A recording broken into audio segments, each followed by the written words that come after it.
Are we having fun yet? Are we having fun yet?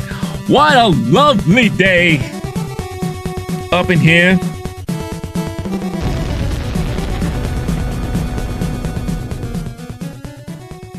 Look at that. Look at the view outside. It is sunny. The greens are green. It's glorious. It's stupendous. I'm ready to talk about a bunch of nonsense. And I hope you're here to enjoy it. All right, let's get started. 72 degrees out here in New York City, coming to you live from Queens, New York. Good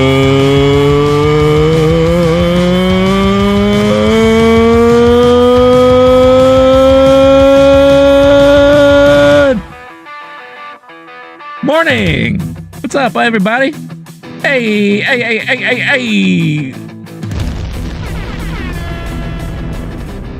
What is going on, everybody? It's been a minute. I know. It's been a minute. Just a really busy week. Haven't had a chance to stream. Haven't had a chance to do anything. Like channel related and all that. But I am here on this glorious Friday. On this, I guess you could say, the start of Memorial Day weekend here in the United States. Holiday weekend, so everyone, I'm sure, is geared up, ready to enjoy their weekends. This is, here in the United States, we call Memorial Day weekend like the first unofficial start of summer. A lot of schools are having their graduations now. Kids are starting to slacking off and getting ready to enjoy their summer breaks. So a lot of people are really looking forward to start to enjoy the nice warmer weathers, go to the beach, hang out, do crazy stuff, and a perfect weekend for watching movies. So with the release of Furiosa, it's a perfect weekend for, I guess, the start of the official start of the summer box office. What am I trying to say here? Hello?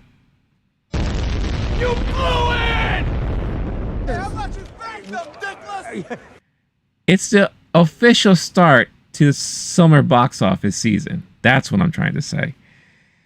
So, how will Furiosa do? Well, I don't know, but I saw it last night, and I'll tell you what I thought about it in a little bit. We'll be talking about nothing but MAD MAX stuff today. I watched all the movies this week, so that you don't have to. Wait a minute, someone already has that phrase, right? But I did it anyway. And I'm going to spend this morning recapping the series. We'll rank them later on. We'll talk about Furiosa, whether or not you should watch it, and whatever else comes up. We'll do that. How about that? But I hope all of you had a wonderful week. Star-Lord, I see you're here in the chat. What's going on, dude?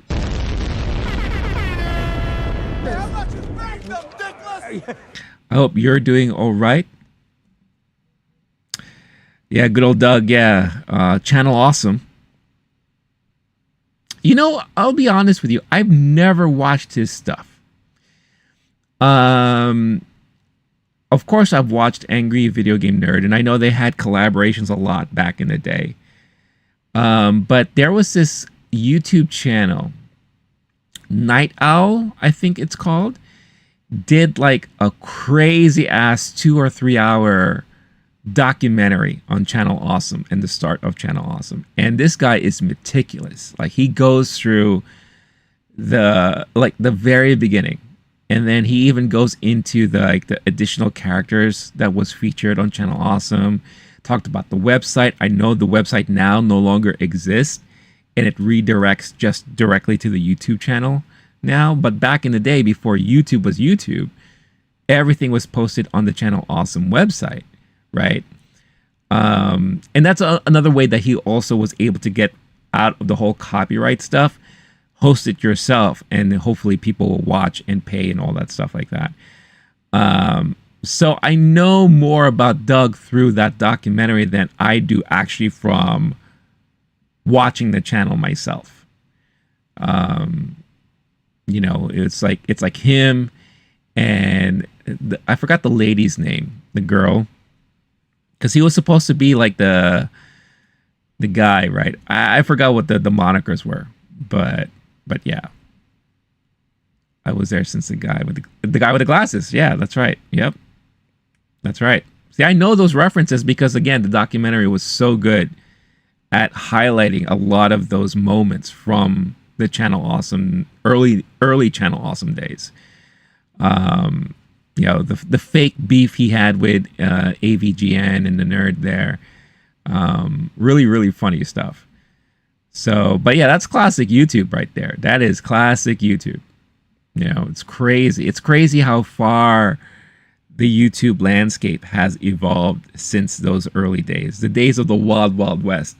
I keep having conversations with my friends about early YouTube days and how, you know, I remember when I was first made aware of YouTube was because of cartoon clips. I remember, I don't know, randomly wanting to see a clip from a cartoon I was talking to someone about. And I did a search and it led me to YouTube. And there you could, you know, early YouTube, you should be able to find cartoon clips. Then, of course, with the whole G.I. Joe parody PSAs that was released back in the day, you know, the chicken sandwich and you know, all that good funny stuff. The Transformers overdubbing, the redubs.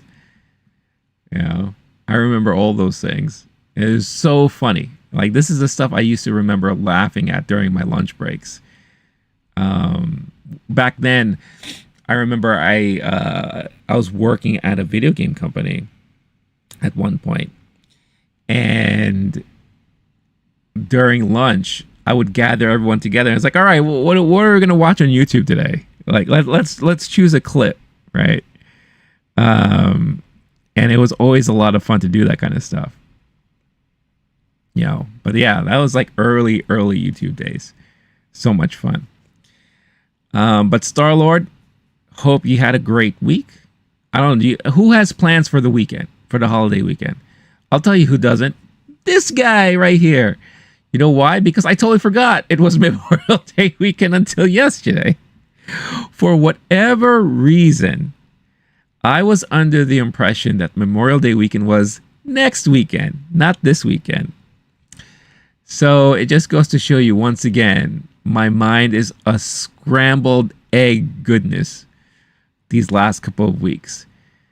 But it's fine. I probably would have never had any plans to begin with anyway. I have to keep it low key for a little bit because I have so much things going on in my personal life. You know, nothing bad, just a lot of stuff I have to do. So yeah, so I'm gonna keep it low key. I'll probably spend it, you know, doing stuff for the channel. Which, by the way, very happy because the channel just passed 9,000 subs. So thank you so much for everyone who has been showing their support. Really happy and excited about that. Oh, by the way, it is Friday, isn't it? Woo! Let's go, Friday!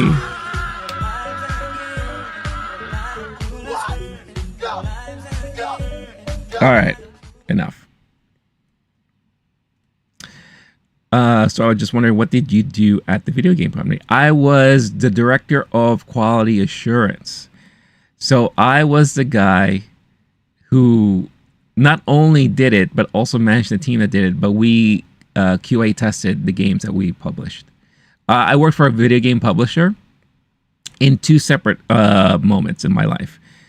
My first time working in the video game industry, I was working for a video game publisher called ASC Games. Now, if you're not familiar with them, their claim to fame back in the day was a PC game called Sanitarium.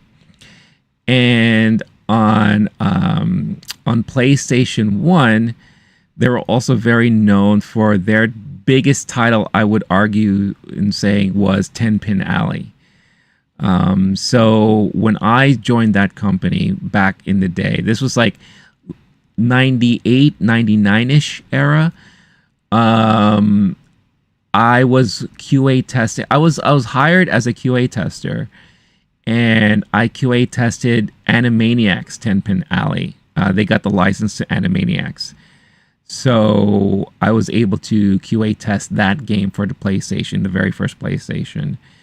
And then eventually we did things like we had a licensing deal with TNN. So we did a hunting game for the PC. What else did we, there was some other stuff, but we also were able, we had a launch title for the Dreamcast, for the Sega Dreamcast back in the day, called Hardcore Heat.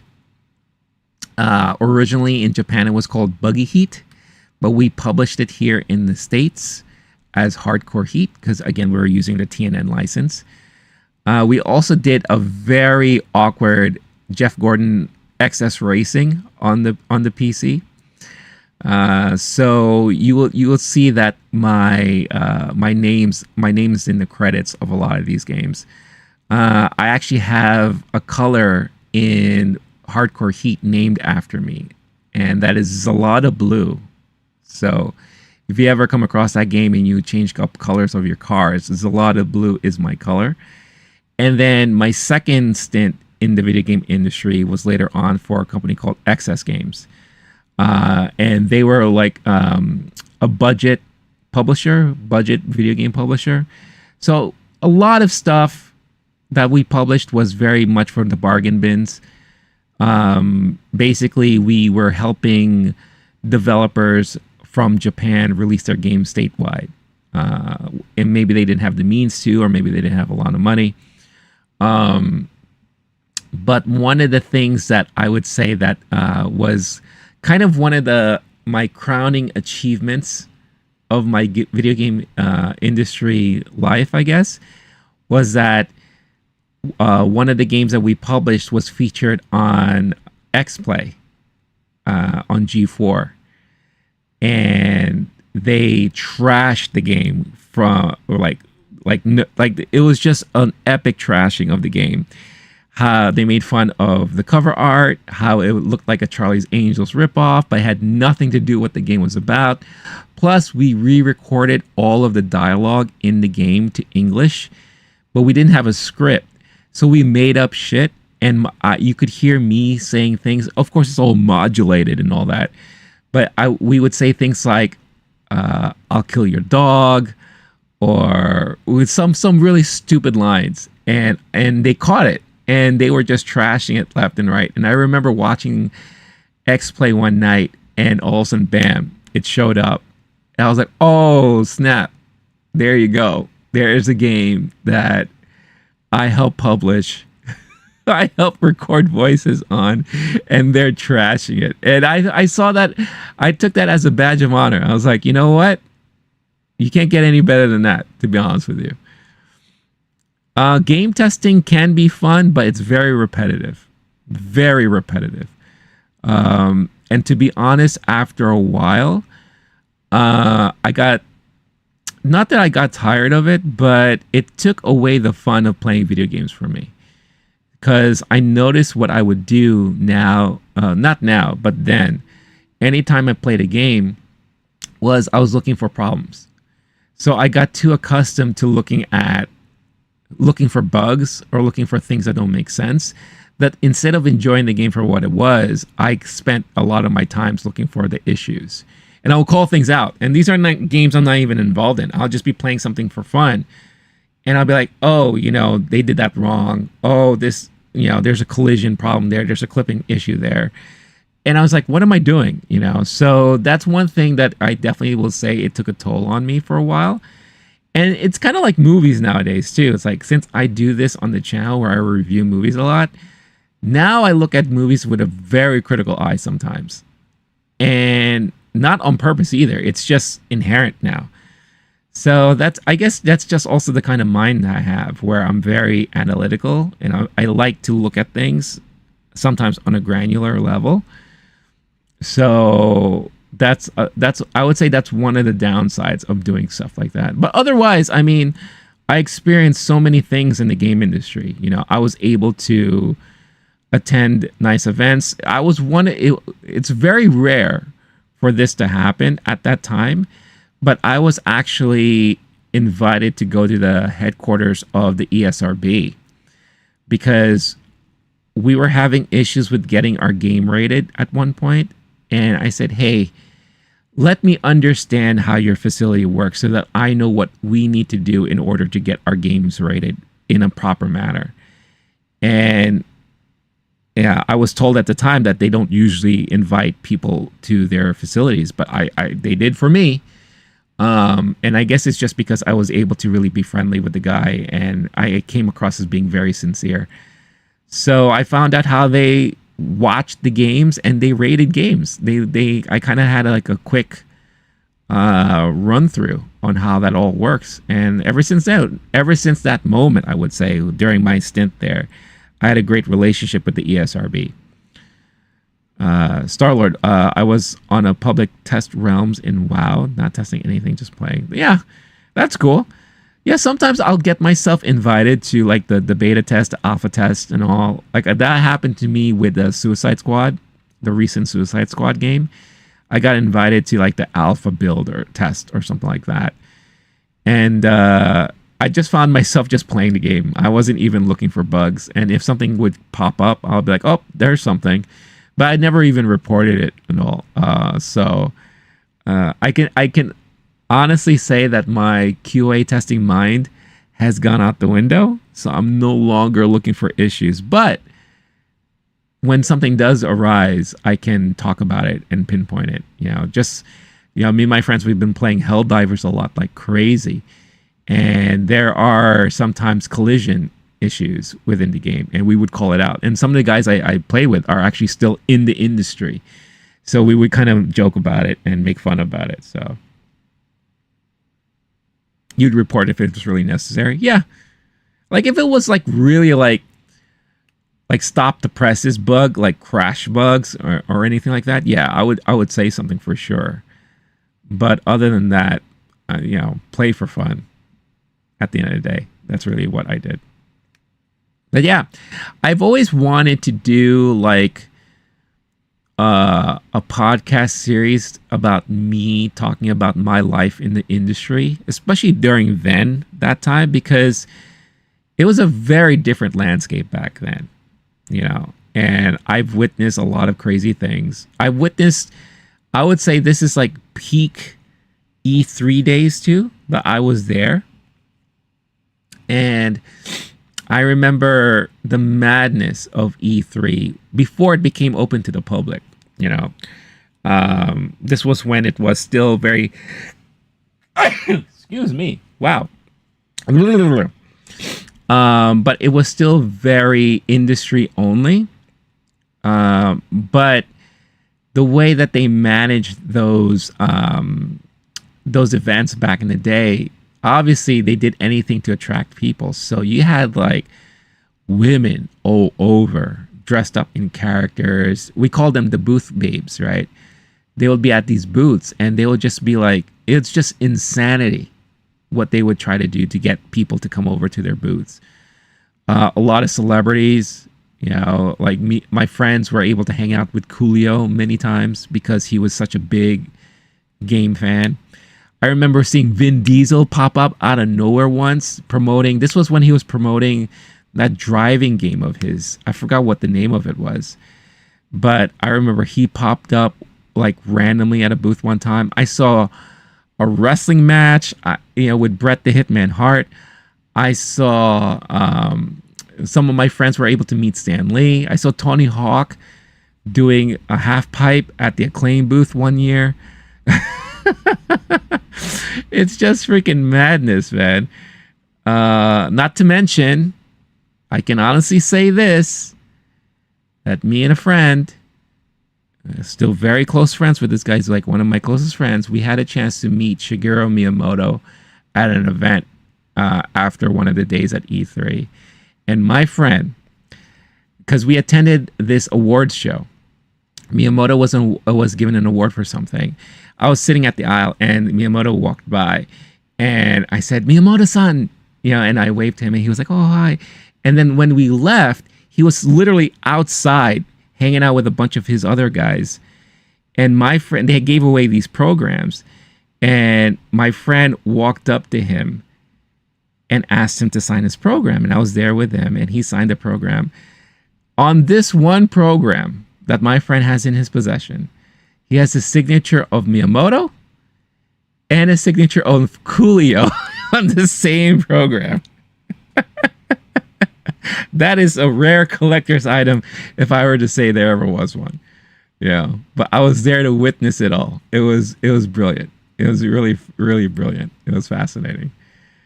This was when E3 finally made its way back to LA, and that when it made it its permanent home. The first E3 I went to was in Atlanta. But yeah, trip down memory lane, man.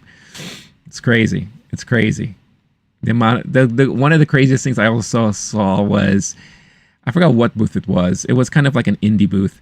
They had a girl dressed up as a Sailor Moon character, and she was in a cage dancing.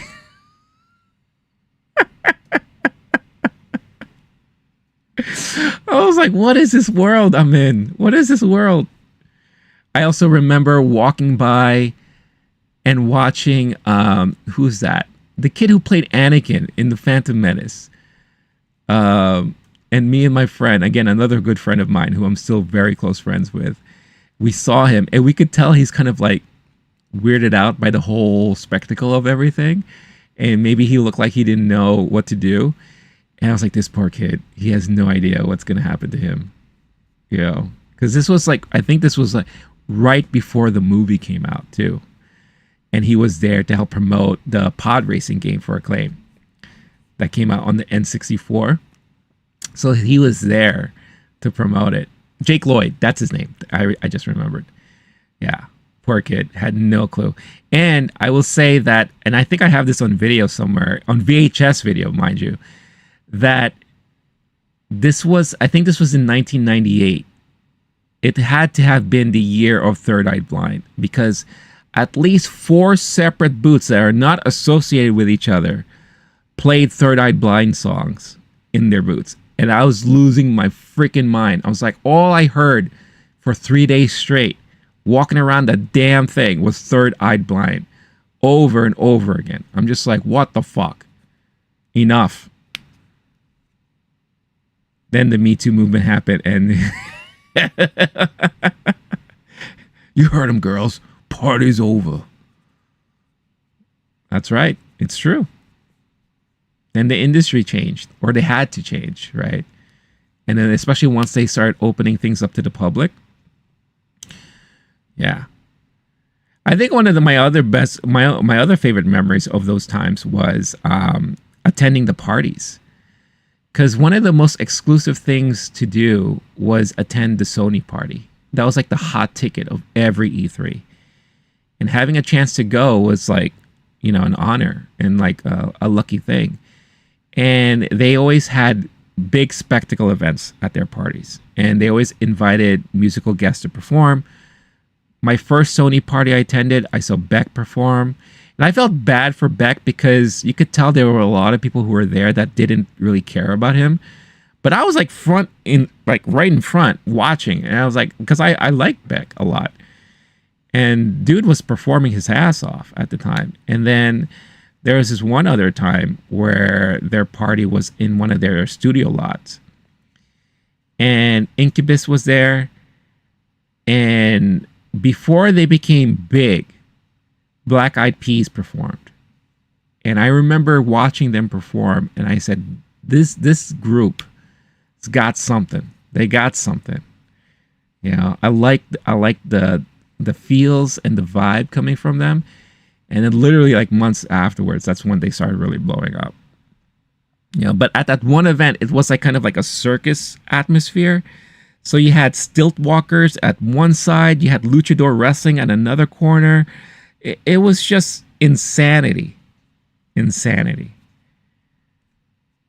And we always got so super drunk during that time. But yeah. Yeah. I hope to do like a podcast talking about all my experiences within the game industry. And I'm hoping to like invite my friends to join me so that we could talk about it. You know, we could kind of like reminisce on our times in the old school industry days. It might be hard for some of my other friends because they're still in the industry, so they may be limited with what they want to talk about. But I also thought about writing a book one day about my time as a QA person in the industry, especially during that time. You know, during the height of the PlayStation era, the beginning of the Dreamcast. Well, there wasn't really a Dreamcast era, but you know, so great flick, great freaking flick.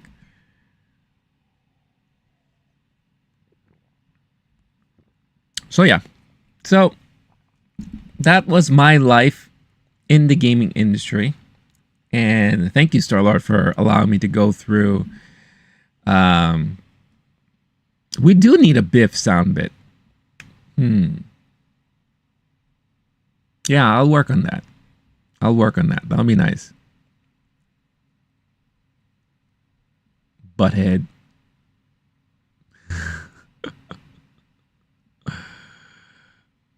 Yeah, I'm just thinking of like all the different lines of dialogue he had. Such classic stuff, man. Such classic. And then we have this.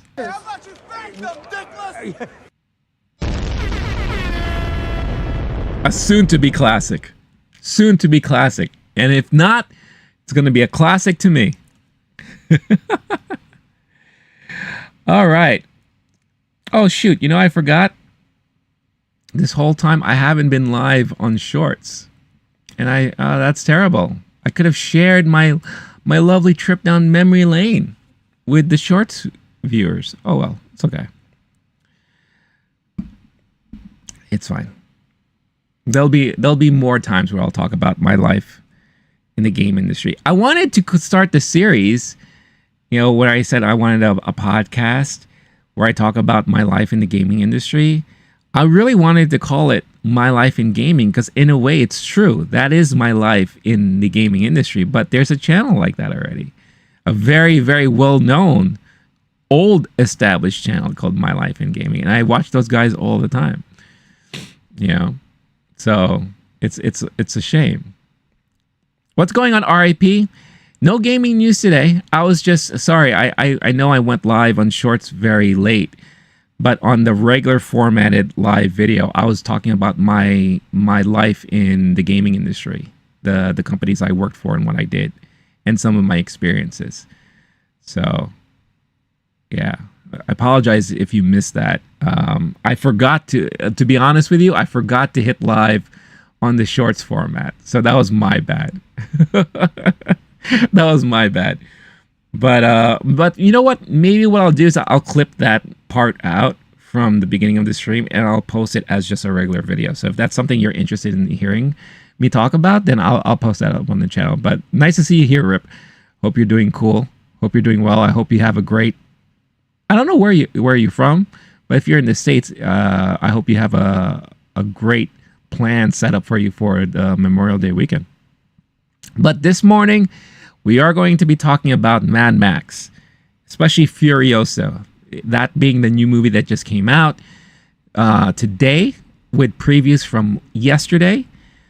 Had a chance to watch it last night, so I definitely want to talk about it this morning. I'll also be talking about kind of just a recap of the Mad Max Saga so far, because this past week I watched all of the movies, all of them. And yeah, I'm going to talk about them and then we'll rank them as well here. Rip, I'm going NASCAR race. Wow, no, I haven't, but I've always wanted to be one, to be honest with you. There was a time, again, this ties into my time in the gaming industry. One of the games that we worked on was a Jeff Gordon racing game that we released for the PC, for the computer.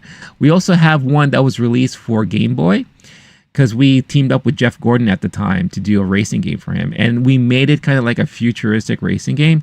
So during that time, I was very into NASCAR. Like I knew a lot of the drivers at the time. I was very much into NASCAR racing. but I fell off obviously since then. So I don't know anything about it now. But one of the things I've always wanted to do was check out a NASCAR race. Mad Max was actually an old movie. There are, let's see, well, now with Furiosa, there's 5 movies altogether. So I think the first movie came out in 78, 79 ish, in a way. So yeah, so we'll be talking about that this morning. Yeah, no, it was cool. I never had a chance to meet Jeff Gordon, but I felt like I did because, again, I was working on the game and we had a lot of sound bits. And we recorded a lot of videos of him because he would pop up on your screen and like give you hints sometimes on racing. And yeah, it was an interesting moment. Definitely an interesting moment. But dude, that's awesome. I hope you have a great time at the NASCAR race. That's really cool. Which one is it this weekend?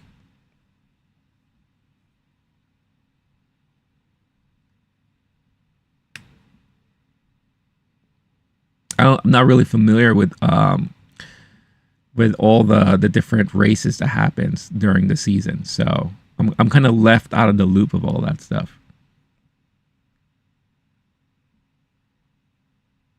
I would also imagine it's like really loud there too, right? Man, that would be awesome.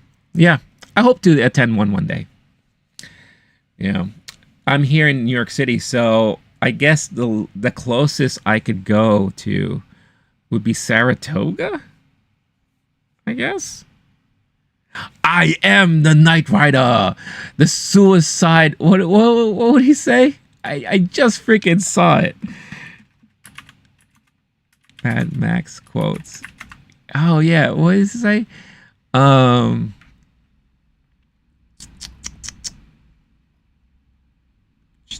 I forget. I don't know. That dude was crazy. Yeah. It's like, I am the Knight Rider, the suicidal machine, or something like that. That guy was nuts. Oh, Charlotte Motor Speedway. All right. That's cool, man. That's awesome. Again, I hope you had an amazing time. Let me know how it goes the next time you're on the stream. But yeah. So yeah, let's start things off. Let's start talking about this Mad Max universe that we're in. So I think the best way to start things off right now is let's talk about the series as a whole. Because obviously, you know, Mad Max has been around for a long time. And when Mad Max Fury Road came out, it was, let's see, the last movie before that was in 1984, I want to say. Hold on, I have the dates here. 1985. Mad Max Beyond Thunderdome came out in 1985, and Mad Max Fury Road came out in 2015. So there was a huge gap between movies, right? And when Mad Max Fury Road, I feel like when that came out, a lot of people were introduced for the very first time to the Mad Max world, right? But old school fans like myself were like, wow, we're actually going back to this universe that we haven't seen in a very long time. Unfortunately, Mel Gibson not attached to it, you know, but I felt that Tom Hardy did a brilliant job filling in the role, even though I do feel like Tom didn't really do much of anything. Most of the time, you know, he was pretty much chained up, muzzled, you know, and then during the time that he was on screen doing a lot of things, he was very little dialogue, but he had very little dialogue throughout the whole series, to be honest with you. It was really a movie that focused a lot on Charlize Theron's character, Furiosa, hence why we get now a Furiosa movie several years afterwards, right? So if we will go back to 1979, Mad Max came out in Australia. You know, George Miller has been involved ever since the beginning. And this was one of Mel Gibson's earliest roles that he ever had. I don't know if it's his first role, but it's definitely one of his earliest roles. And the premise of the whole action movie, Mad Max, was it was a time set in the kind of near distant future, I guess, in a way, right? They don't really specify what year it is and all that. It seems to be very closely tied to still current day. Nothing too crazy, nothing too apocalyptic yet, right? But you could tell that they're in Australia, and it's not the Wild West, but there's definitely a lot of crime that is, rampant. And the police system there is it felt very much like RoboCop, like Detroit, like OCP, very much like, the cops were tasked to do whatever they needed to do to fight crime, even if it just means just killing the criminals straight up. And Max, whose full name that I totally forgot was Max Stanakity or something like that, is such a weird ass freaking name. But the only time you hear it a couple of times in the movie, but then the only other time you get reminded about his last name is in the credits. But Max plays his too cool for school police officer who's very good at handling cars, good with cars, good at racing and all. And you could tell he's kind of on the verge of wanting to retire. He has a wife. He has a child. And, things are getting a little bit too nuts. Too nutty out there in the streets, right? And, there's this one big gang that is terrorizing a lot of the people's towns and neighborhoods. And one of his buddy cops ended up getting killed by that gang. And because of that, the more he wanted to retire. So he tries to take a break, and then his wife has a run-in with the gang. One thing leads to another. Gang tracks him down, kills the wife and the daughter, right? So this sets Max off in this like psychotic revenge adventure. And all he wants to do is kill all members of the gang, in which he does at the end of the movie. And then by the end of the movie, he just keeps driving. So in a way, you're kind of left thinking, all right, this guy is now going to forever live a life on the road now. Right? So that's pretty much the gist of the movie. Now, the first movie was iconic only because we were introduced to this new character. We're also introduced to Mel Gibson, really, for the most part. Potential new action star, right? And then, of course, we know that later on he, showed up in Lethal Weapon, which made him very famous. He's done movies like Braveheart. So he was very well known to become an action star, and then much later on to become a bigot and an anti-Semite.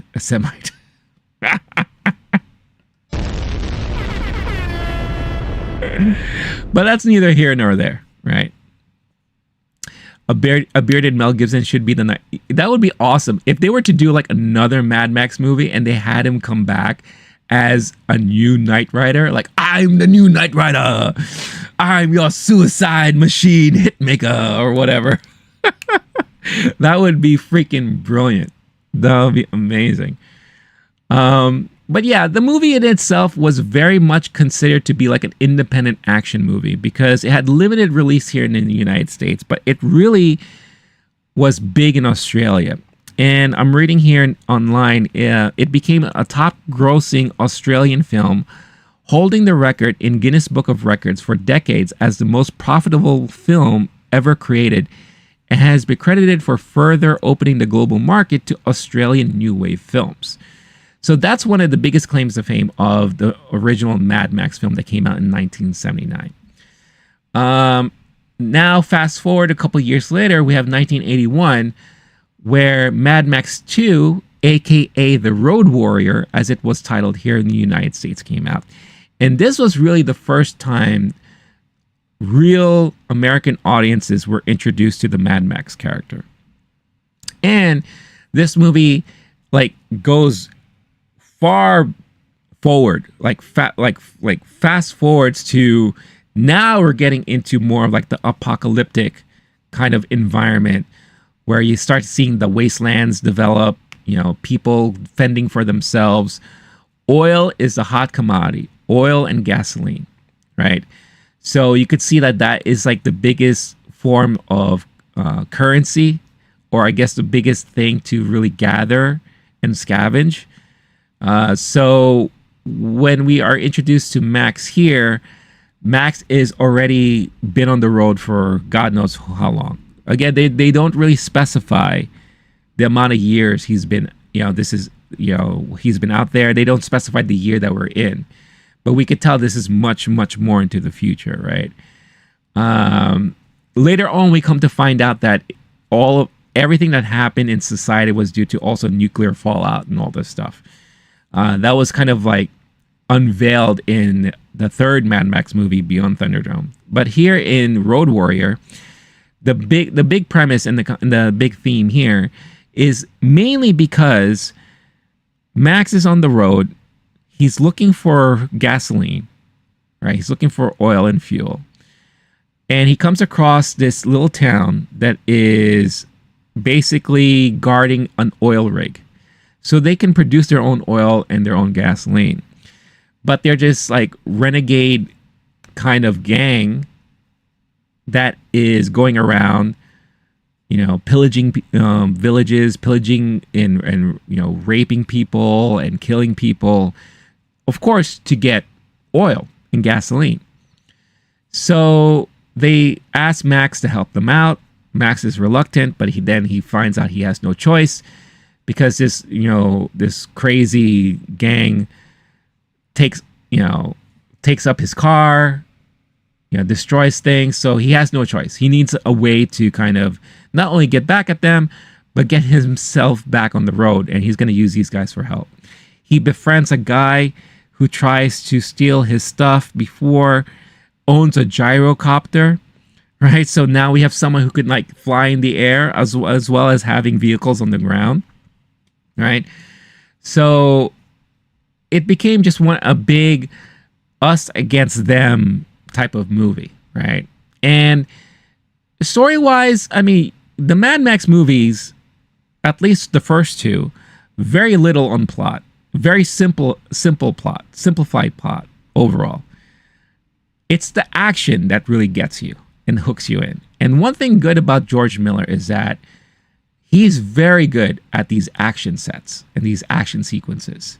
When it comes to like the car racing, the stunt work, the car flipping, the jumping, the explosions, very good with that stuff. Especially when you look at the stuff he accomplished in the first two Mad Max movies, when everything was very practical and there wasn't any use of visual effects, digital effects, CGI, or anything like that.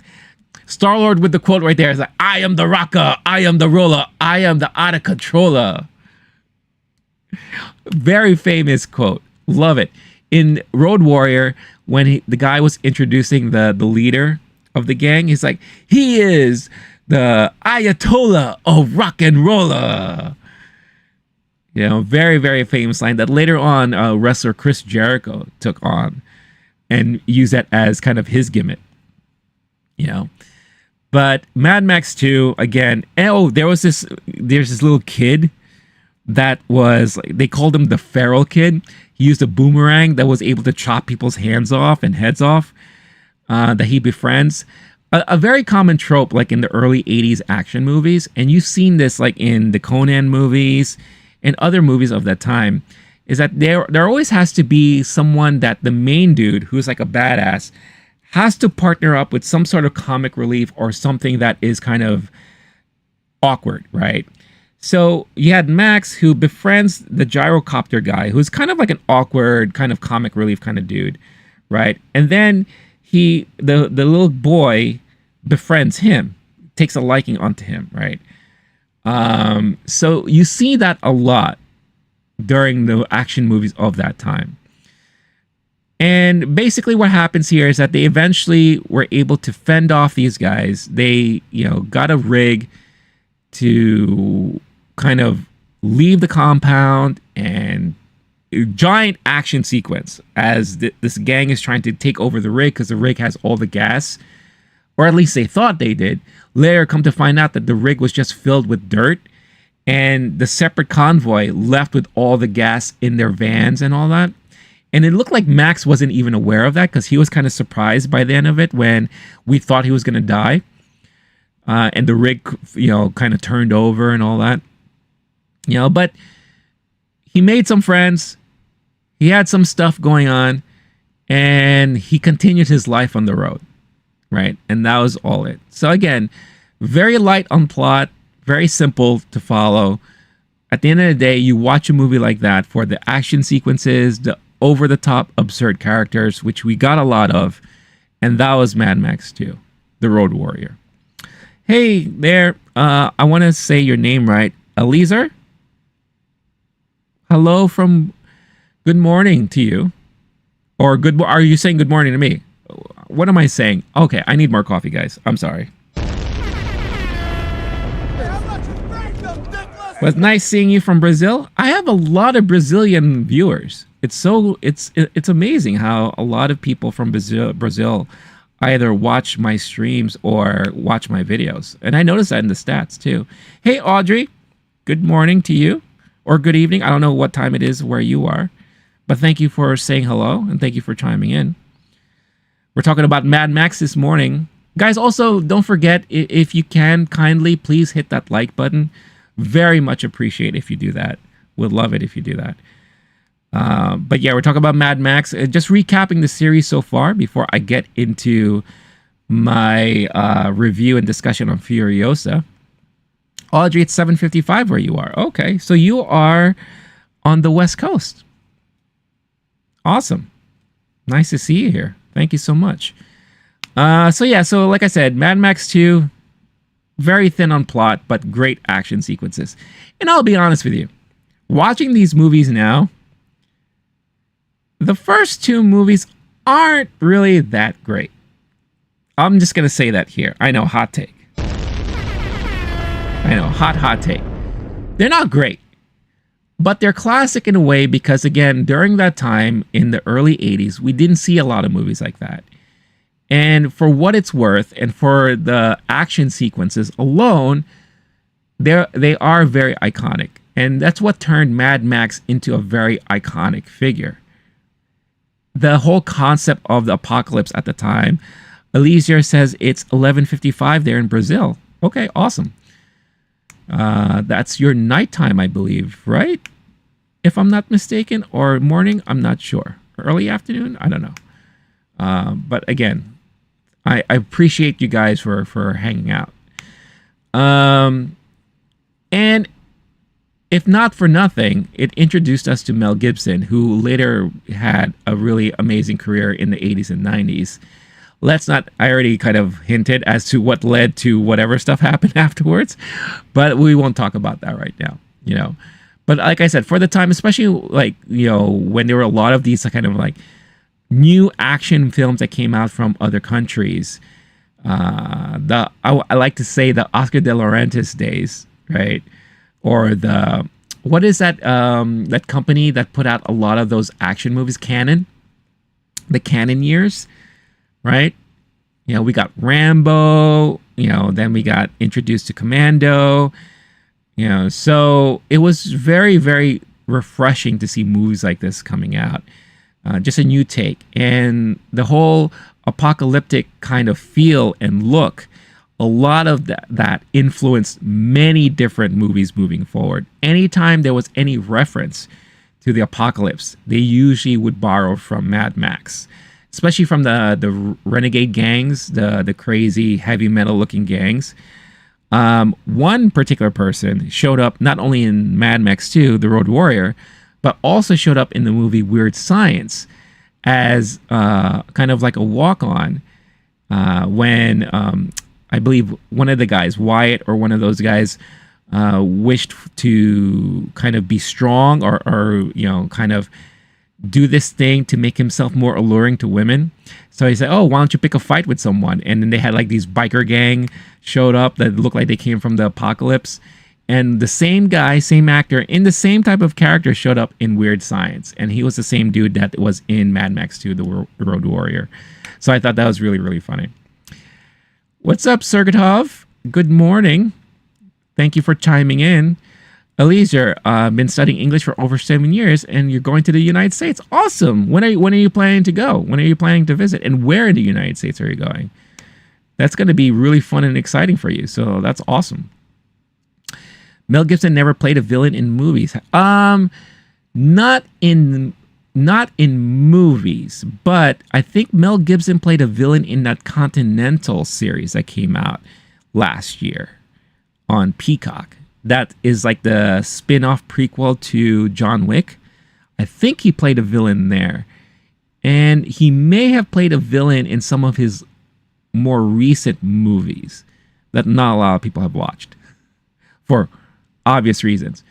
But yeah, I think that's the case there.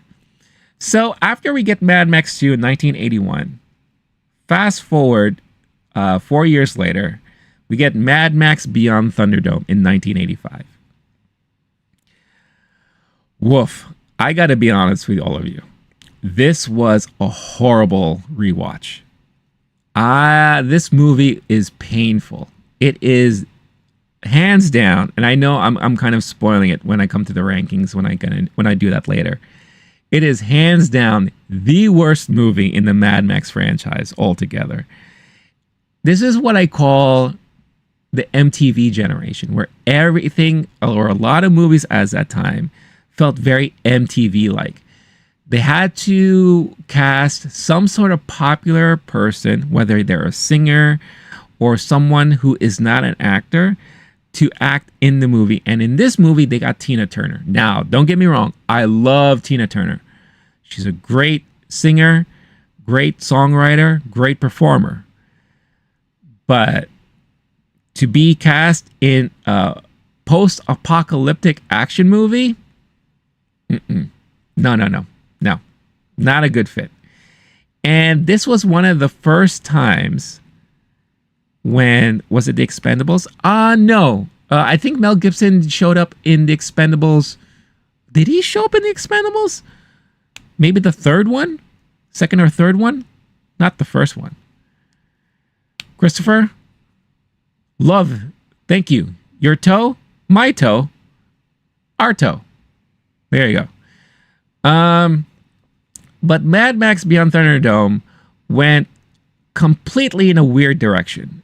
It was the first time Mad Max was PG-13, and even though in 1985 PG-13 didn't really mean much of anything because you could still get away with some stuff back then, it was definitely geared towards a more casual, younger audience. And it felt like I was watching two different movies at one point. First third of the movie was Mad Max. We get introduced to Max. But we got introduced to Max by that same gyrocopter dude that we saw in the previous movie. He now has a son, and he's flying an airplane, and he steals this convoy of camels, right? And it belonged to Max. But of course, he wouldn't know that because Max was all covered up and everything. Goes to this town. I think the town was called, if I remember correctly, Barter Town. And the guy is there, sees Max there, but pretends as if he doesn't know Max. So I got really confused. I'm like, okay, where's the continuity here?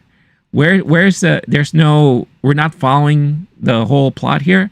The whole things that happened before. Okay. But basically in this town, Tina Turner is the boss of the town. And Max is like, hey, I'm not here to trade. I'm here to find someone who took my camels. And I want my damn camels, damn it. And it's like, how about this? Barter your life for 24 hours. Do what we say. And we'll make sure you get your stuff. He's like, cool, I'm in.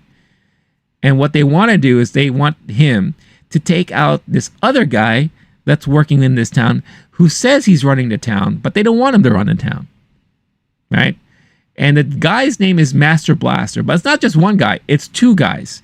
Master is this little guy that sits on this thing behind a guy who's like gigantic and strong, and he's called Blaster. So you had Master and Blaster, right?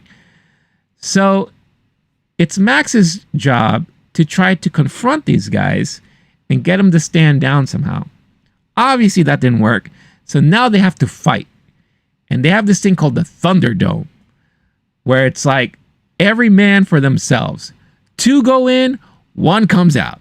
And that's the law. And they have to do it that way.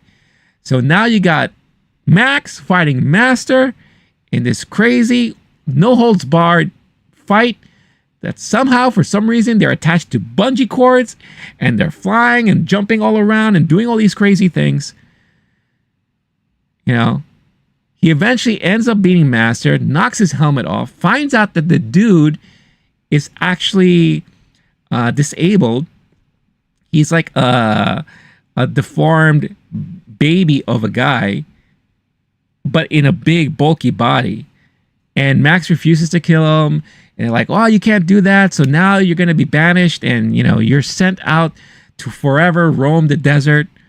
Right? And again, mind you, Gyrocopter dude fought with Max in this previous movie, sees all of this stuff happening. Not once did he recognize him, nor try to help him. So I'm like, what is going on here? Like, we're just like kind of ignoring everything that we watched before. Okay. So this is where the movie changes. Max gets lost in the desert, passes out, right? Gets rescued. And now he finds himself in the land of the Lost Boys. And I'm talking about like the Lost Boys from Peter Pan, right? That's what they're called, right? Those little boys. But here it's like boys and girls. And all of a sudden now we have a bunch of these little kids in their own little encampment saving Max. And they're recapping to Max everything that they know about the world.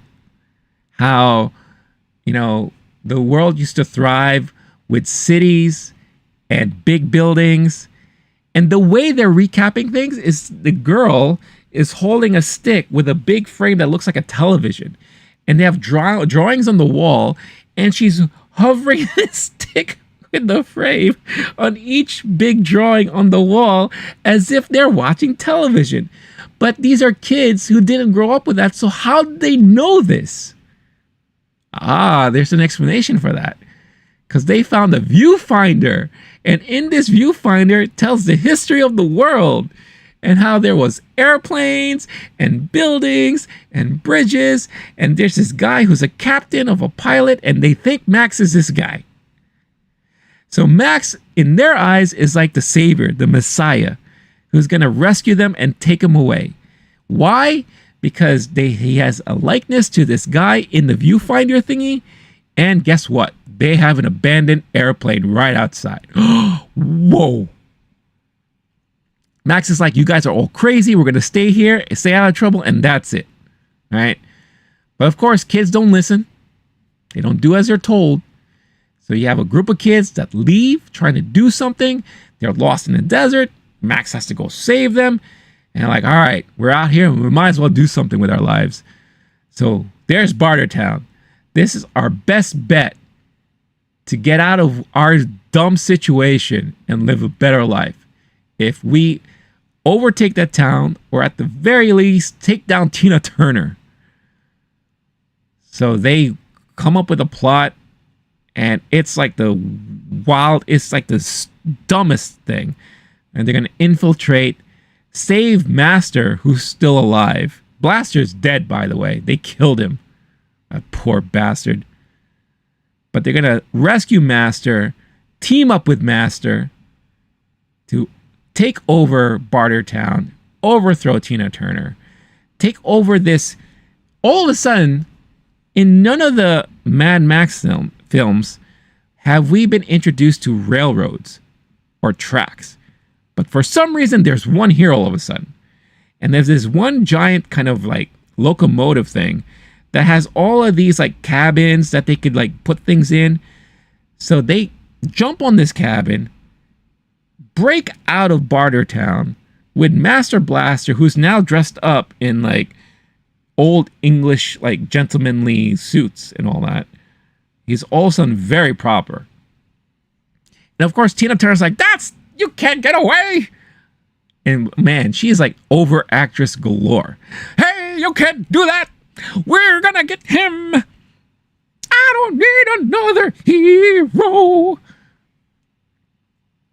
And this is the only time throughout the whole movie, mind you, Mad Max 1 and The Road Avenger built its popularity and its appeal because of all the car chases, all the big stunt spectacles. Why do I have to wait an hour and 20 minutes or so to finally get that in this movie? But we did, and we got it. And it's not that great because you could tell that 95% of this movie was done on a sound stage. Unlike the other two movies where you could tell they were out in the open, everything's practical. This little Neverland that they got going on, soundstage. Bartertown, soundstage. Thunderdome at one point looked like it was outside, but when they were inside fighting, soundstage. And it's very obvious. And here it's also very obvious that they weren't doing a lot of their own driving. You had Mel Gibson at many times looked like he was just in a soundstage doing this. And it looked awful. What happened, George Miller? Were you forced? Was your arm twisted? It's like, we got to do a Mad Max movie because post-apocalyptic is hot with the kids today. And we got to appeal to the MTV generation. And guess what? We can get you Tina Turner. It was awful. It was so... I remember watching. I'm just like, what am I watching? How much longer do I have? But long story short, kids escape. They have all the things they need to live and survive, right? And of course, it's another situation where Max is just left to wander on his own, on the road, in the open, and all that stuff, right? Okay. So that's that. That was beyond Thunderdome, which is beyond boring. It was sucked. Horrible.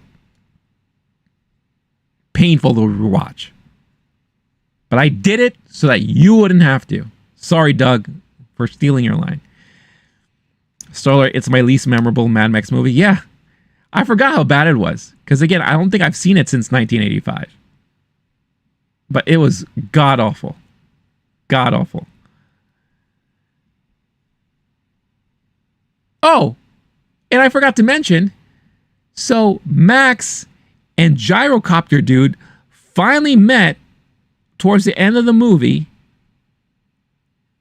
as if they didn't even know each other for the first time. As if they didn't know each other from the last interaction that they had in the previous movie. What happened? All of a sudden they don't know each other? It's like, dude, remember? I drove that gyrocopter and I saved your life because you're about to die. And I brought you to that town and we helped them escape. That was in Road Avenger, in the whatchamacallit, the Road Warrior. Here in Beyond Thunderdome? Hi, how's it going? Hey, you gotta do something for me. Let's go. It's like, I don't know you. Like, what happened? It's like it's like they've never met before. What's going on, Oz OG Green? Into hizzy?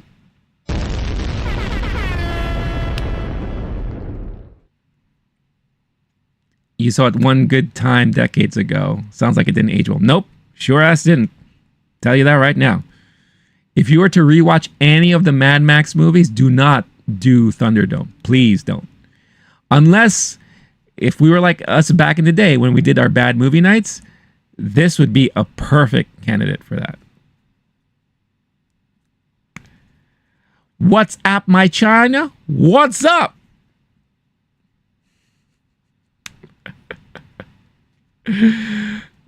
What's going on? It's Cass here. What's everyone say hi? What's to Cass?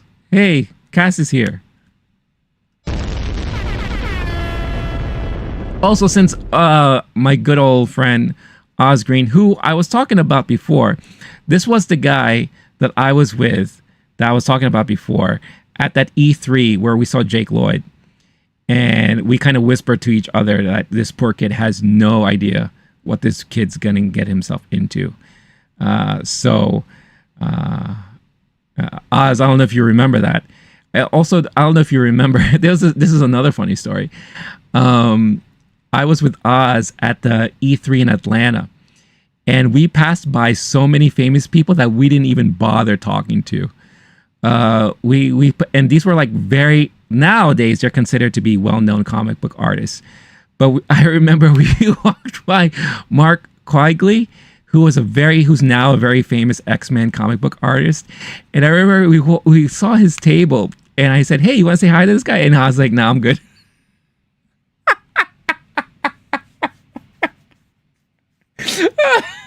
I just thought it was hilarious. And then we also walked by the guy who's famous for drawing the Darkness comic book series. And he was just there all by himself. This was during a time when not a lot of people knew these guys, right? And so most of the time they were just there by themselves. No one walked up to them. No one talked to them. And we were one of them. we just walked by and just looked at them. But yeah, man, those are some of the funniest memories, man. Those are just the funniest memories, man. I was just like, nah, I'm good, you know. And then we walked by the guy who drew Darkness, and we're like, oh yeah, that's the guy that does the Darkness. Oh, that's cool. And then we just kept walking.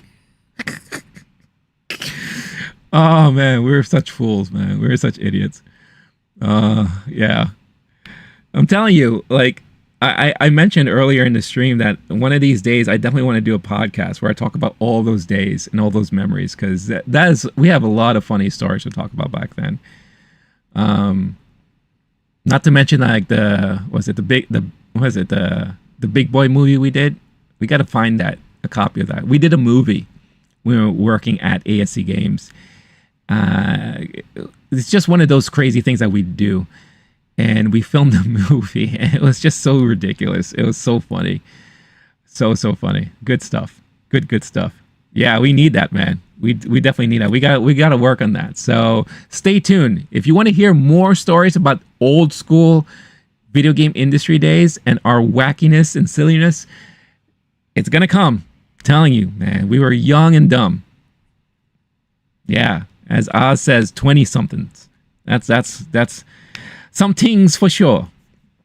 All right, getting back to this Mad Max conversation here. So, after 1985, obviously because that was such a great movie, it took, 40 years to get another one?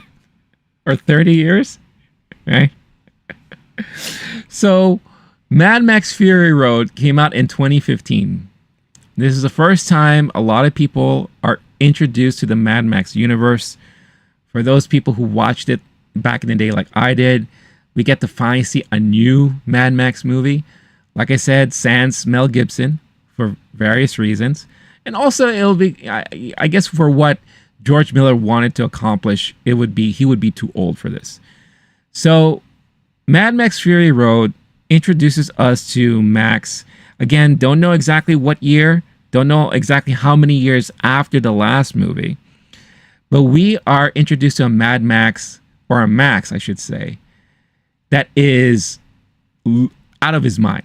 He is basically crazy at this point because he's lived so many years on the road that he is just out there, right? And he gets himself captured by one of the gangs out there. And we get introduced now to this big lore where you have 3 major cities or towns, right? Fortresses, I should probably use a better way to say it. You have Gastown. Obviously, that's where you get all the gas. They have like a mining facility there. They have like a oil pump. You have Bullet Farm, where they keep all the bullets. They manufacture the bullets and all the weapons and all that stuff. And then you have the Citadel. And that's where we spend most of our time there, right? And we get introduced to this crazy looking guy with the white hair and the breathing apparatus, not to be confused with Darth Vader, like a post-apocalyptic Darth Vader. Apparently, it's his brother that runs the that runs Gastown, and you got this other guy that runs the Bullet Farm, right? And it's within here we get introduced to Charlize Theron's Furiosa. And the whole premise of this entire movie is basically an introduction to Furiosa, who is really the main character in this movie.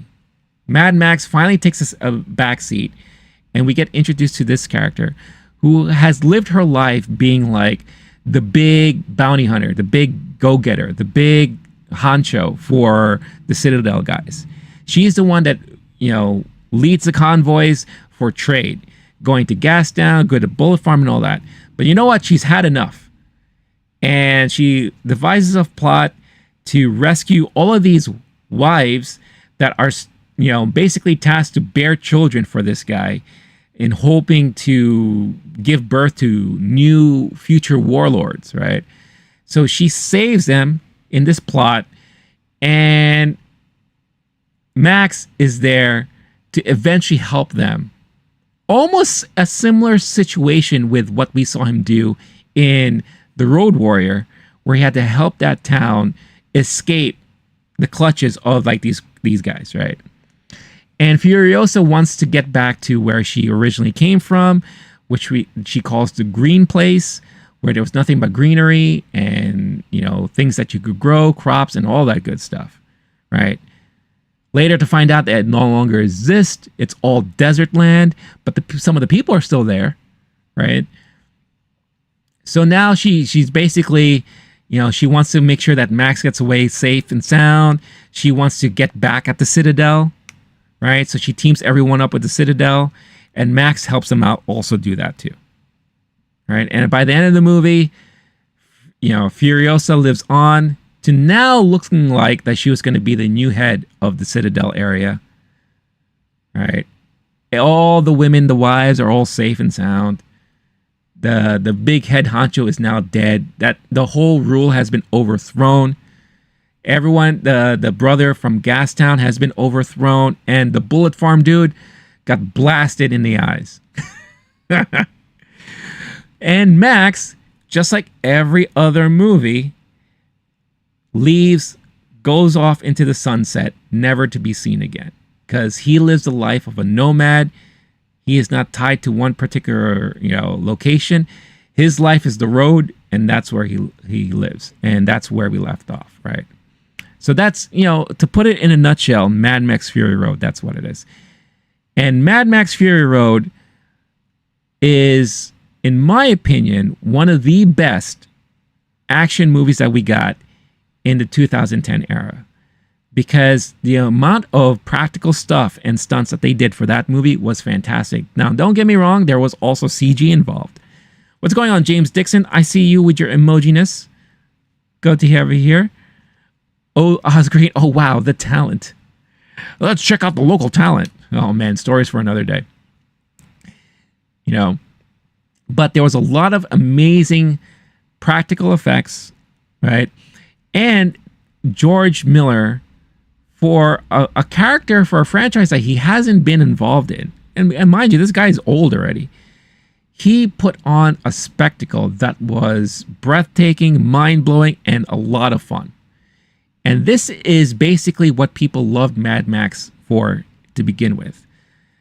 Crazy car chase scenes, crazy stunt sets, a lot of action, high octane, fuel, full adrenaline, heart pumping, all that good stuff, right? And it was great to watch. Nice to see new characters like Charlize Theron's Furiosa. Nice to see kind of these new, warlords and the towns that they kind of rule on. Nice to be reintroduced to a new realized universe of the Mad Max universe. And that's basically the series up until now with Furiosa, And like I said before, the original two movies, although have iconic moments, and you got to give them a lot of credit for introducing us to an interesting premise, an interesting character, and one of the things that kind of led Mel Gibson to be a big star back in the day. Other than that, they weren't really great movies. And Beyond Thunderdome is by far the worst of them. I mean, that's basically, that's when the shit hit the fan and everything just went downhill from there, right? Starlord, it's ironic how Mel Gibson never became Max during the peak of his madness. No, but he did become mad. And we have a lot of audio proof of it. A lot of it.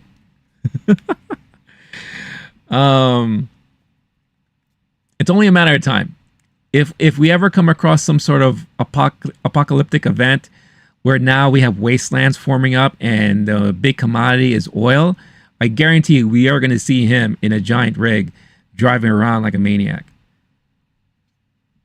Guarantee. You know. So, with all that said about the Mad Max world, what do we say about Furiosa? Right? So Furiosa, that comes out this weekend, stars Anya Taylor-Joy as a younger Furiosa. The whole idea of this is, the way I looked at this movie, you know, while I was watching it, and kind of when I was thinking about it afterwards, was this is like George Miller's attempt at really formulating the lore of this current Mad Max universe that we were reintroduced to in Fury Road. And a lot of the people, the characters, I should say, that we were introduced to for the first time in the last movie, we kind of got to see their origins. We kind of got to see like their early days. Mainly Furiosa, of course, and how she became the person that she was, that we were introduced to in Fury Road. George Miller made this movie very much like a Shakespearean kind of play. You know, it's divided into chapters, which we never got before in any of the Mad Max movies. And so you have different acts, right? But it's a very Shakespearean-like story where you have a person that is stripped away from their home, has their loved ones killed, or at least in this case, her mom, and lives a life under the rule and tyranny of the person responsible for all of that stuff, and has it in their mindset that eventually one of these days she's gonna seek revenge and get her due diligence, and you know, will fight back at these oppressors that did all these bad things to her. You know, typical revenge movie situation. And if you're someone who enjoyed Fury Road and enjoyed at least the story elements of it, and you wanted to learn more, this is the movie for you.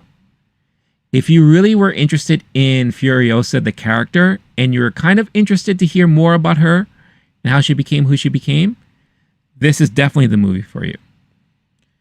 If you're looking for the same high octane, high adrenaline, non-stop action that we got in Fury Road, you're going to get some of that here, but this reminds me a little bit more of the older Mad Max movies where it was more story focused.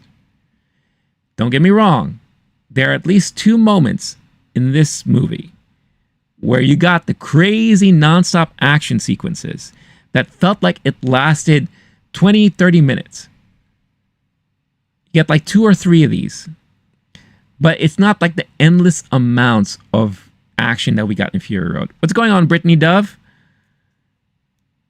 Nice to see you back. Hope you're doing well.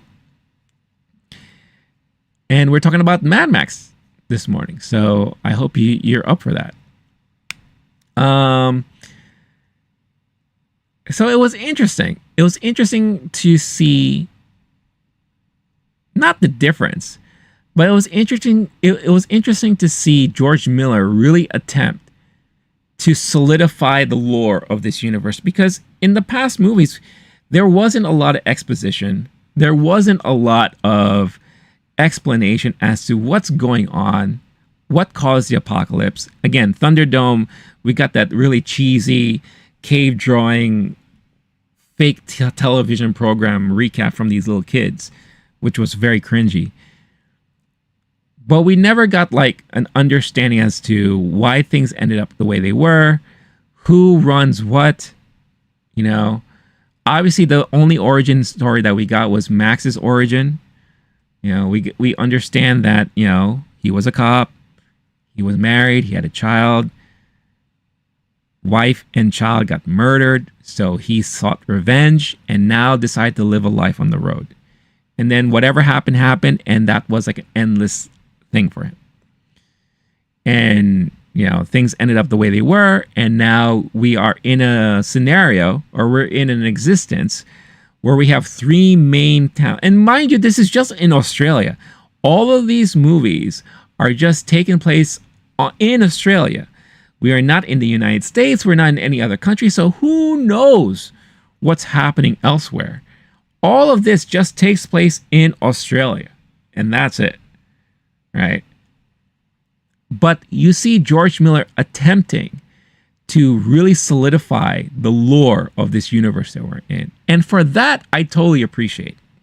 And I still found this to be extremely entertaining overall. But the action sequences didn't feel as grandiose and as impactful as Fury Road. Fury Road was heavy metal, man. Like teeth and bone, heavy metal. This is a little bit rock and roll. And that's how I'm going to explain it here.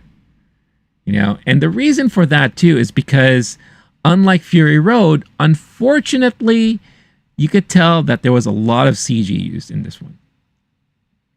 Now, I'm sure it was another situation where it's like mixed live action and CG, but the CG was very apparent, and you can tell. You know, like even down to moments where you have Chris Hemsworth giving a dialogue, and you can tell the people behind him are all CG.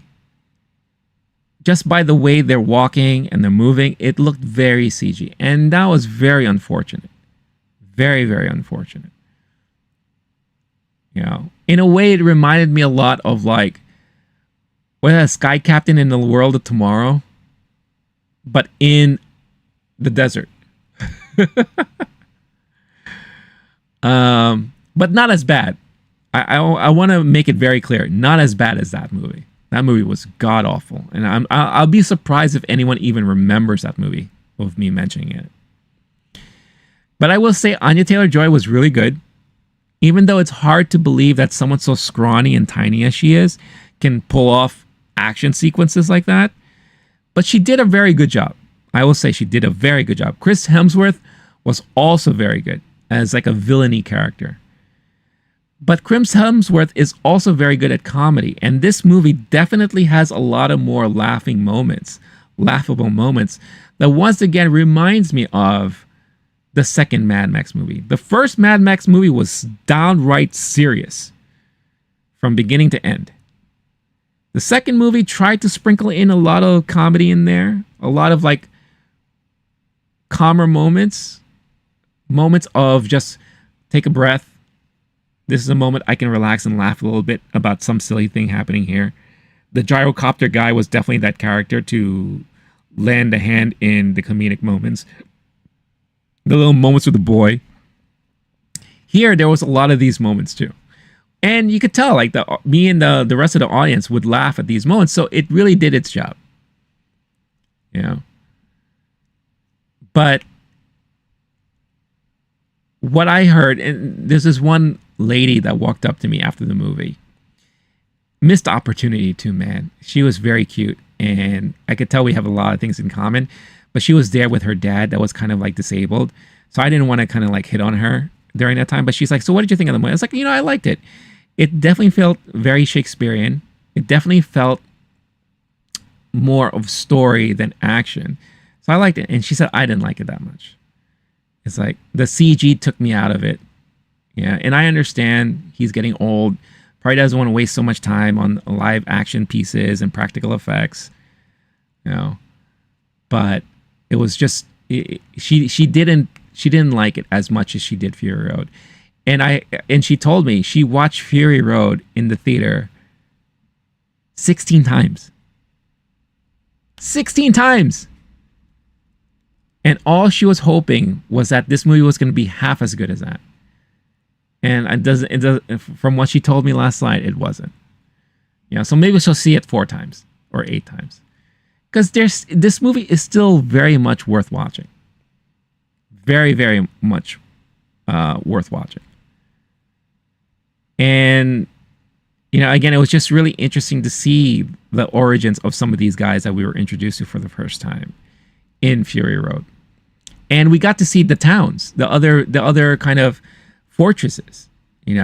We spent most of our time in Citadel, right? And then we would see Gastown, but we never got there. Here in this movie, we actually got to be in Gastown and understand how that little area works. We got to be in the bullet farm and see how all of that works. So it was good to be part of the world more so than we were in the previous movies.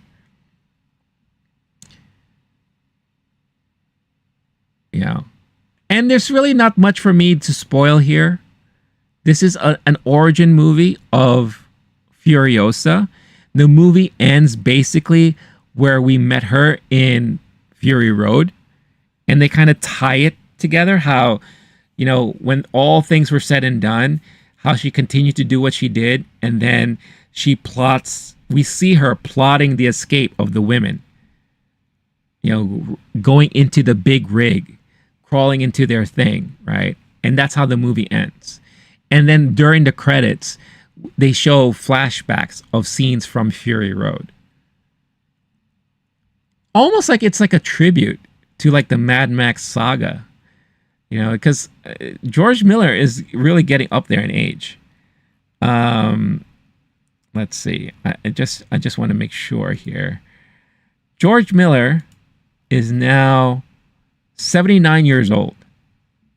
Right? I don't know how many more of these he could put out there, but according to what I'm reading here, he does have an idea for another movie called Mad Max: The Wasteland. In March 2015, Hardy revealed that he was attached to star in 3 more Mad Max films following Fury Road. After the release of Fury Road, Miller announced that a sequel is in development with the working title of Mad Max: The Wasteland. By January 2016, after misleading reports which stated that the franchise was over, Miller reaffirmed that he is working on follow-up movies. In July 2019, a question regarding unpaid earnings had to be resolved before moving forward with the production, which was already resolved, hence why we got Furiosa, a Mad Max Saga.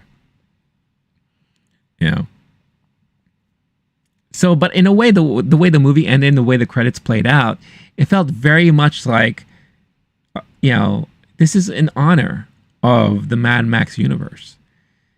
And it would be nice if we got another Mad Max movie because they're enjoyable,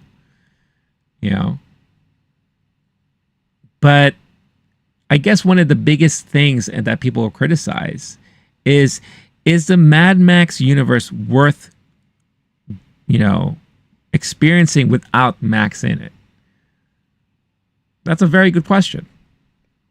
I think Furiosa was a very interesting character, but we all know where things end up. Yes, she's still around. But can you explore that character further in a this is the future again? Or is it just we're going to get introduced for the first time to newer characters each time we visit this universe? Because this was an origin story to give us more of the lore. So what if the next movie was to kind of pick things up where Fury Road left off?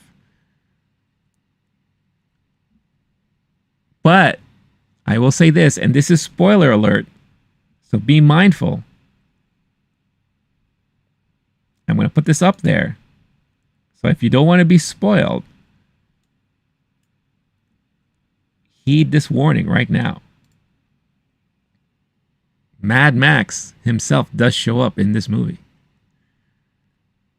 Not in like an on-screen interaction with Furiosa or with anybody, but there's this really, really interesting moment where Furiosa finds herself in the desert, trying to go somewhere.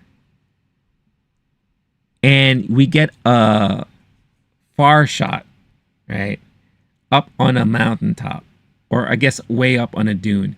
No, it was like a mountaintop. And lo and behold, there's the infamous V8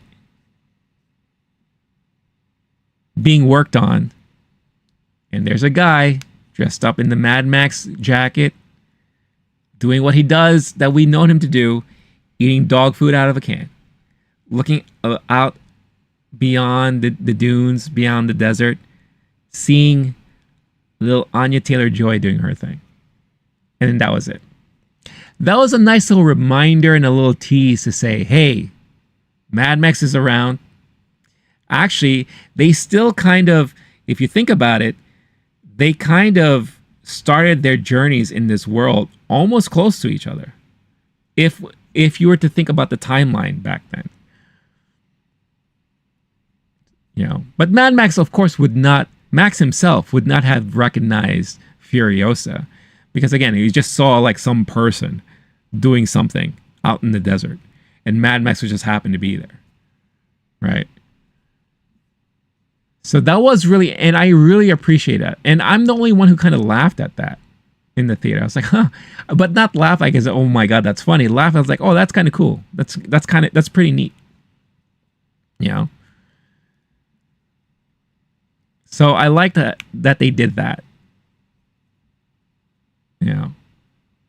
And the interesting thing about Furiosa too, that we got to learn here in this movie, is that because you kind of were led to believe that she was always in the Citadel, under that rule, under that control, but that's not true. Yeah, and again, I am in spoiler territory here, so again, be mindful. And you know, if you don't want to be spoiled of this movie, then maybe you shouldn't watch. But Furiosa as a child was kidnapped by just random gang members that found this green place. These gang members worked for Chris Hemsworth's character, who I believe his character's name was like Dominus or Demetrius or something. Here, let me pull up the names here.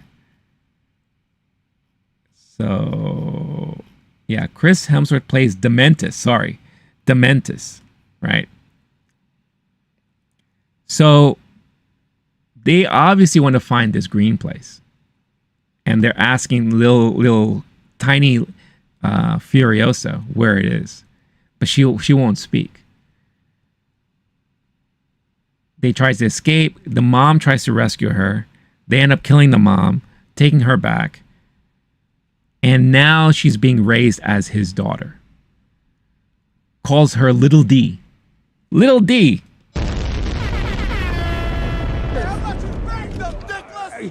Not for that. It doesn't mean that. But Little D means little Dementus. And now we're chilling and we're rolling with Dementus's crew. Right? And then that's where we get to the Citadel for the first time. And their thought, you know, it was because they come across a war boy. And like, where are you from? And he's like, oh, I'm from the Citadel. You know, blah, blah, blah. We have water and all that stuff there. And it's like, oh, really? We should check this place out. He had it in his mind that he wanted to take over it. And then he comes to find out he can't. They're way too overpowered. And there's no way they have enough manpower to take this place over. You know, and then we get to find out that because in Fury Road, Immortan Joe, who is again like the Darth Vader white-haired dude, you know, and we know that he has his son Rictus, right, which is like the big muscular dude that he has with him. It turns out that he had a brother that we never met because I don't know. I think I'm trying to think. Yeah, the brother died in Furiosa. So you have Rictus. And his brother's name is Scrotus. Wow. So he has two sons named Rictus and Scrotus.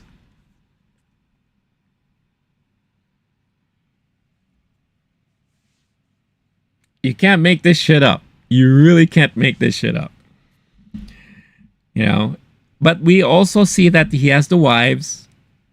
And it sounds like he's constantly having issues bearing a boy.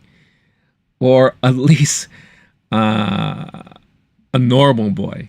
Because they show this one birth scene where she gave birth to what looked like deformed twins. Conjointed twins. Right? And so what happens is that Dementus shows up and he wants to be in partnership with these guys, right? And there's this place called Gastown. And he said he wants to rule Gastown. Because he was able to infiltrate Gastown and he'll make a deal. He's like, let me control Gastown. You know, and then, you know, we could live in harmony. But Immortan Joe was like, I'll let you not only rule Gastown, but we'll still continue to trade and barter. You'll get your water and food, but you have to leave me Furiosa. Because basically he wants to kind of groom her to grow up to be one of his wives. Because they found out that, you know, she's not really his daughter, because she finally spoke up. She's like, that's not my dad. You know, in fact, he killed my mom. It's like, oh, that sucks. You know, so they agree. So, you know, hands her off. She grows up in that compound. She escapes the brothel of wives and decides to go into hiding as a boy, as a man. So this is a very typical trope that we've seen in other stories before, where the girl disguises herself to be a guy in order to kind of, you know, get away, escape, or to live amongst the men and learn what they know and how they're trained to just make her stronger at the end. Right? And that's what she did. And she was able to slowly like work her way up the ranks because of what she was able to accomplish, all while in hiding. And there's this one guy. Now I forget who the name of this guy is. I don't think, did they ever? Yeah, Praetorian Jack was the guy that was in charge of the convoy, the trading convoy. So they would still do this trade where they would go from the Citadel to Gastown or to Bullet Farm to do the trade, right? So her idea was that she was going to sneak onto this convoy and have this person drop her off somewhere eventually or whatever. She was plotting something. I don't think it was like very well thought out. And this is where we get one of the big action sequences in the movie. But then she eventually has to reveal herself to this guy. But she's helping them because they're being attacked. You know, they're being attacked by it looks like it was Dementus's people or just some random rogue gangs, right? While they were making their way to Bullet Farm. And she helped out, and she proved to be a worthy person to have on board. So Praetorian Jack was like, hey, you know, I want you to work with me and finish up this run, and then we'll see what happens later on. And then we get to find out that they start working together, right? And then after some time, a relationship is formed.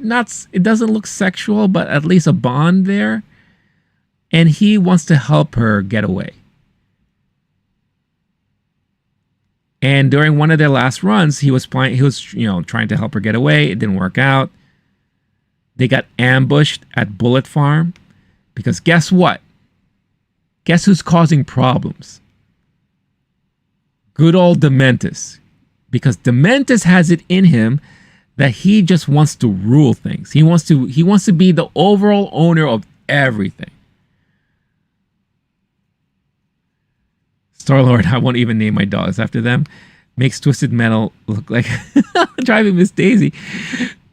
Is this because of Scrotum and Rictus? But, you know, so Chris Hemsworth apparently took over Bullet Farm because he had this plot in mind. During the last convoy run, he said to them, tell your boss, I want to hold a meeting with myself, him, the dude from Bullet Farm, because I want to talk about stuff. It's like, all right. So 4 days later, you have all the rulers in Citadel.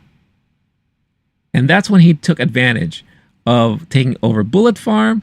And now he was setting up a trap for this convoy. Fight, fight, fight. All this stuff. They get captured. Homeboy gets tortured in front of Furiosa. We get to see how Furiosa lost her arm because, you know, she was trying to like fire a gun out a window, and one of the big cars with the big tires, like a monster truck, came over and smashes her arm, and her arm is like all like badly damaged. And when they finally captured them, Chris Hemsworth says, "Okay, we'll torture this guy in front of her, but you'll be here hanging," and they hang her by the bad arm, and eventually she just rips her arm off, escapes on a bike. And that's how she loses her arm, right? So we find that out. Furiosa, I'm Furiosa. And she starts talking to everybody, and she's like, you know, Dementus has a plot to take over everything. He already took over Bullet Farm. He's losing control of Gastown, but he has control of Gastown, and now he wants to claim the Citadel. It's like, girl, you're lying. You're crazy. It's like, no, look at me. I lost my arm because of this. And Praetorian Jack is dead. She must be telling the truth. You know, so she vows that she's going to help fight Dementus. You know, so she built herself a robotic arm that runs on gas power. So she has to rev it up every time she wants to use it. You know, she shaves her head because it's a black thing. I'm Furiosa. It's Furiosa, not Furiosa.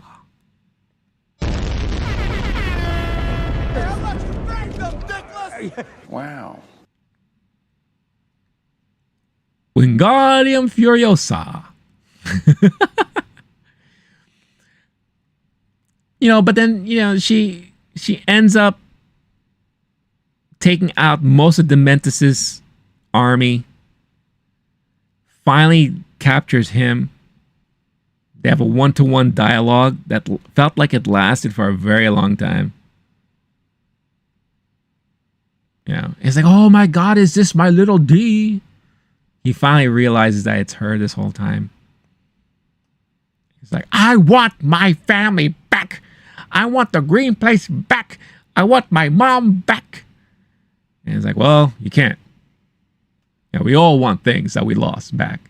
Sometimes we can't get them back. All this stuff. So it's a life lesson learned the hard way. She ends up killing him. You know. And again, she has that in her mind that at the end of the day, all she wants to do is get back to the green place. So we eventually just see her grow up. What's going on, Victor Hugo?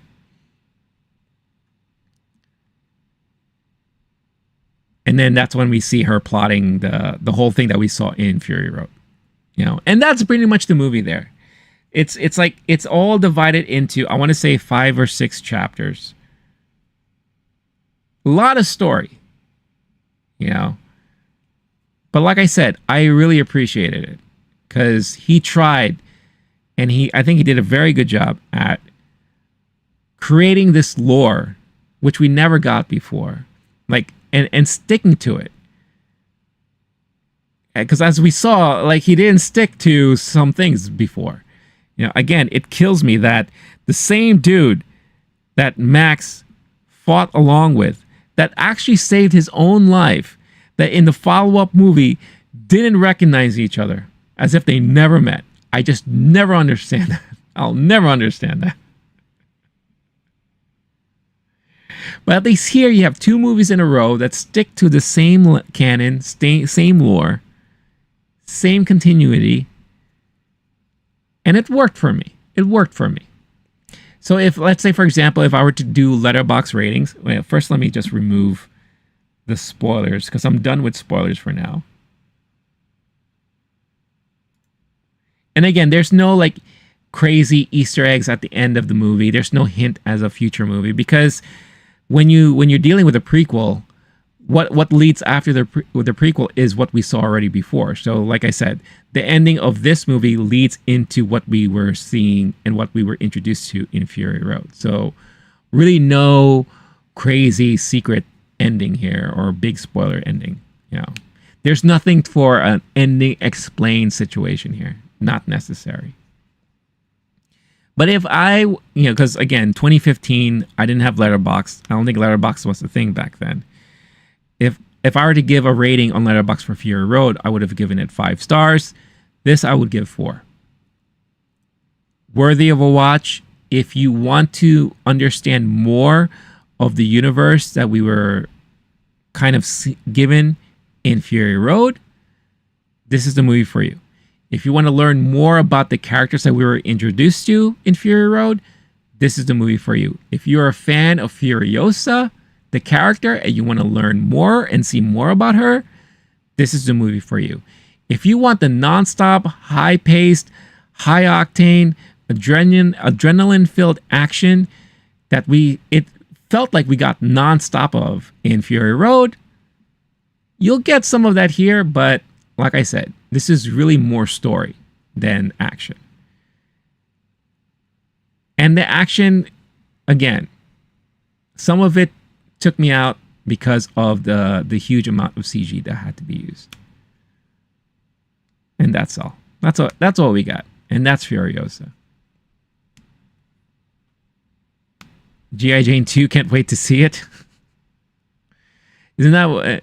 I thought Jada Pinkett Smith was supposed to be the star of that.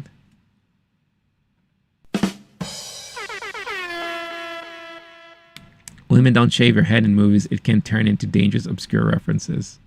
It's Mad Max scene. You know what I would love to see a movie of? Because we already are getting this trilogy of movies. I want to see Mad Max scene, but 3 X's.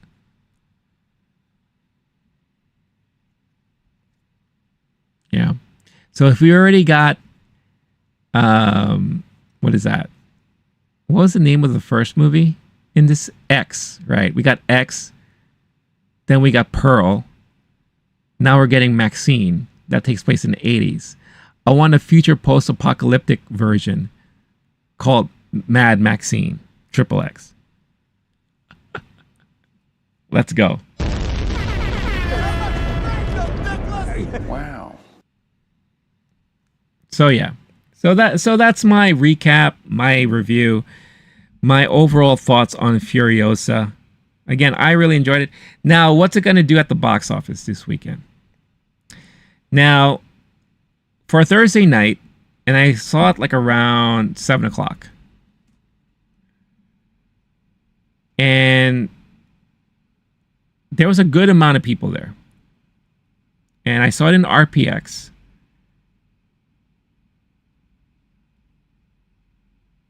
And for the most part, I think people really enjoyed it because it did one of those things where they clapped at the end of the movie. A lot of people clapped. But of course, the woman I met, she didn't like it as much. But I think most of the people did enjoy it. And it's Memorial Day weekend, so I think it does have potential to do big. But also, let's keep in mind too, the last Mad Max movie, Fury Road, didn't do a lot of money at the box office when it came out. In fact, it came in second. That was one of my trivia questions on the channel there, if you were able to catch it on Tuesday. It lost out to Pitch Perfect 2 its opening weekend. And it made like around 30 million. And this was pre, COVID pandemic. Now in a world where people are more and more comfortable watching movies at home, it's going to be tough. It has a tough road ahead of it. I think overseas it's going to do extremely well, but domestically it may have a hard time, which sucks because this is a type of movie you would expect to do a lot of business at the box office. So if I were to guess, and I don't know what it's tracking to do this weekend, if I were to guess, I was going to say between 50 to 60 million it's going to do this weekend. 3-day weekend, holiday weekend. I could see people wanting to go see this. The only other movie that it has out there, it's more of a family movie, is Garfield. There's definitely no crossover there, right? So yeah. It'll be interesting to see how things will pan out come Monday, Tuesday. More subtle 2016 Ghostbusters. Mad Maxine. Was that a quote that was in that movie? I'll be honest with you. I've only seen that movie once, and I hardly remember most of it. The 2016 Ghostbusters, I just remember how funny Chris Hemsworth was in it. And how in a recent interview, Chris Hemsworth said he wants to revisit that character one day. I don't know if it'll ever happen, but yeah, that movie was very hard to watch. Not because of the acting. It's not the fault of the actors. It's the writing. Very, very bad writing. Piss poor writing. All right. To close out our Mad Max morning, Mad Max marathon, let's rank these movies. I talked a lot about the series. I talked a lot about the newest movie. So in my mind, in my opinion, where do these movies rank? So let's go over here. I got the tiers all set up. And let's rank these movies. All right. So the rankings, the levels that we have here is Valhalla, 8 to 10. Great, but not the best, 6 to 8. Good, but not outstanding, 4 to 6. Not good, 2 to 4. And garbage, 0 to 2. All right. Next is kids. We already got the kids in Beyond Thunderdome. All right, so let's start off with the original Mad Max. The one that started off back in 79. I'm going to say that the 79 Mad Max movie was good, but not outstanding. I will say that. Then when we go to the Road Warrior, Mad Max 2, this is really where we get the apocalyptic feel. This is really where we get everything that we are familiar with Mad Max about. And I would say also it's good, but not outstanding. Because remember what I said before. At the end of the day, these movies aren't great movies. We watch them because of the action sequences, and that's it. Maybe some of the absurd, over-the-top characters we like to see. And you can't help but, mention that this led to a lot of influence. Anytime there was any kind of post-apocalyptic kind of look or feel that they wanted to achieve, they always refer to Mad Max. At least the world of Mad Max, right? Beyond Thunderdome is garbage. I'm sorry. That is a movie that I would be so happy if I didn't have to ever watch again.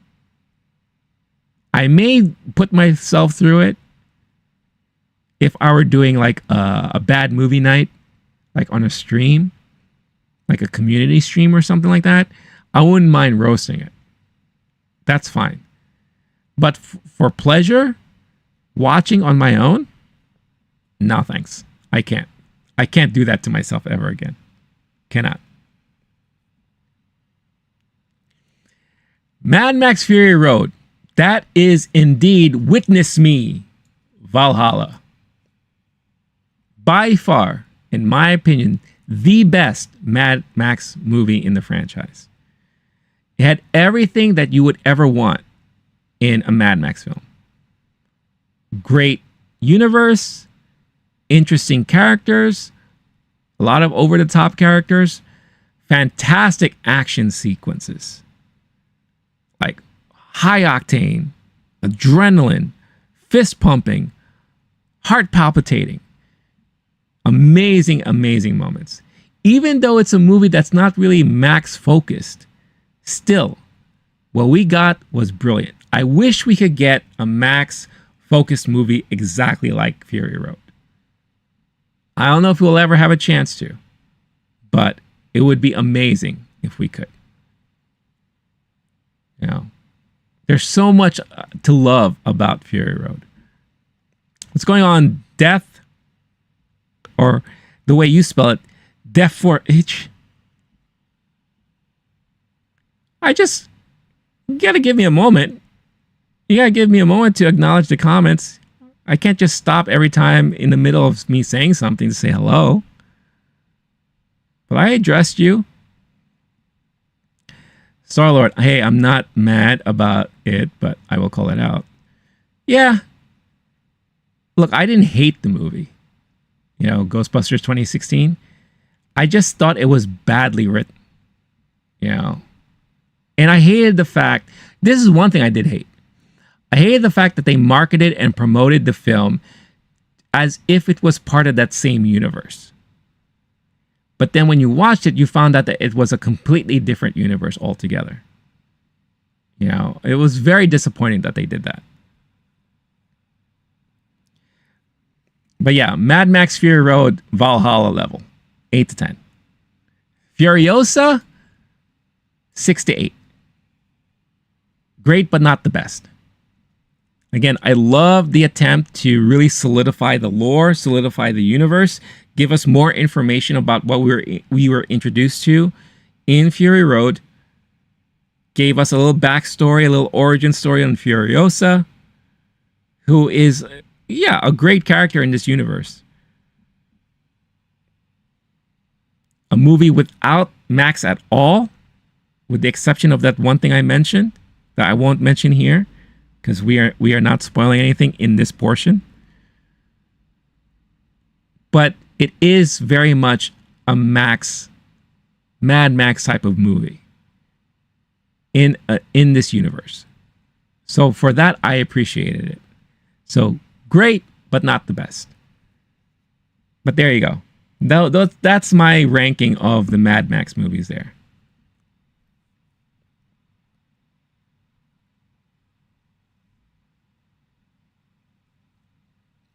I would love to rate One Piece. Never watched it. What's going on, Shrikant? How you doing? Thank you for chiming in. Thank you for watching. Yeah, I would love to, but I've never watched One Piece. Now, I do want to watch the live action because I've heard nothing but good things about it. It's in my queue of like endless amount of shows I have to watch and catch up on. It's just never ending for me. If only there was a lot more time. Star-Lord, what it is a rebooted property. Yeah, it is what it is. Srikanth is hailing from India. Everyone say what's up to Srikanth.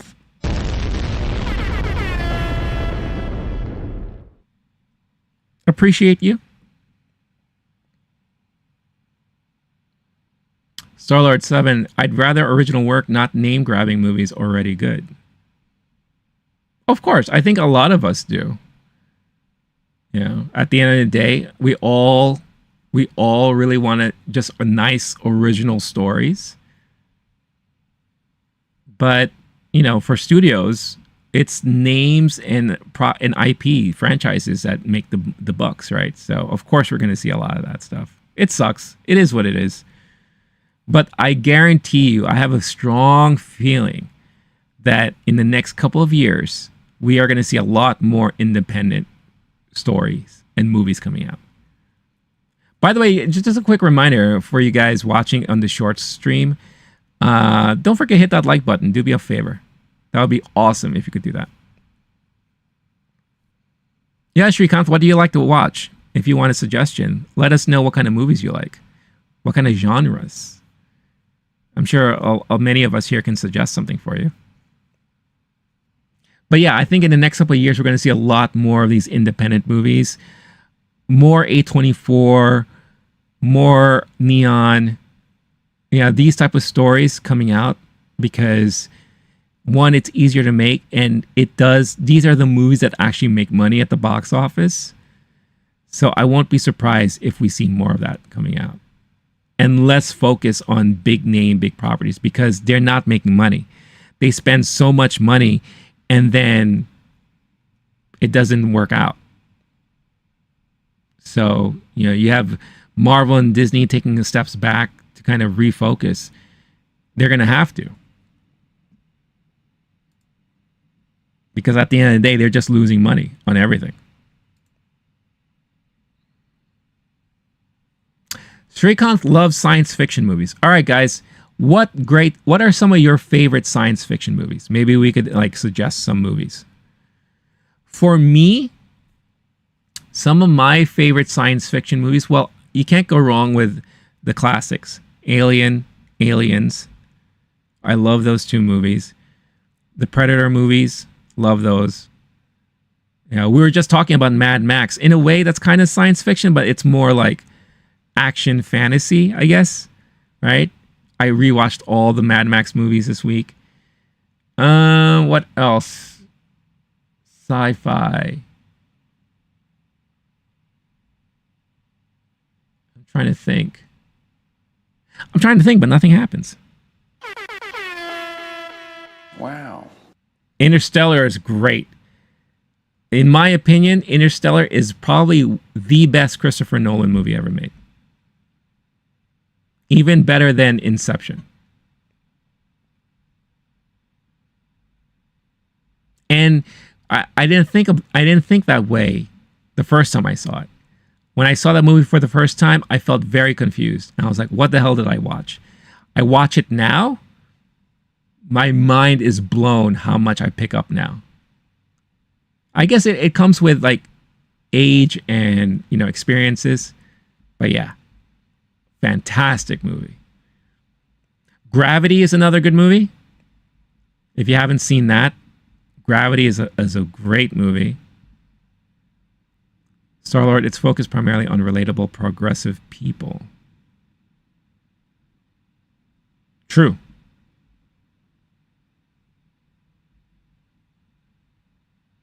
Gravity is a great movie. I would suggest that if you haven't seen it yet.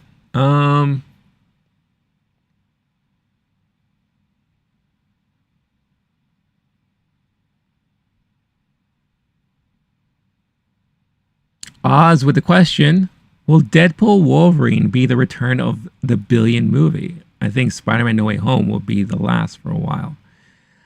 I think Deadpool and Wolverine has a good chance at being the billion-dollar movie.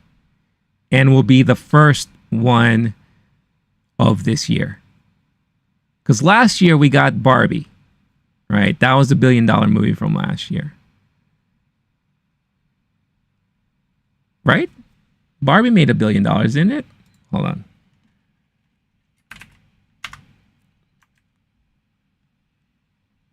Let's see here.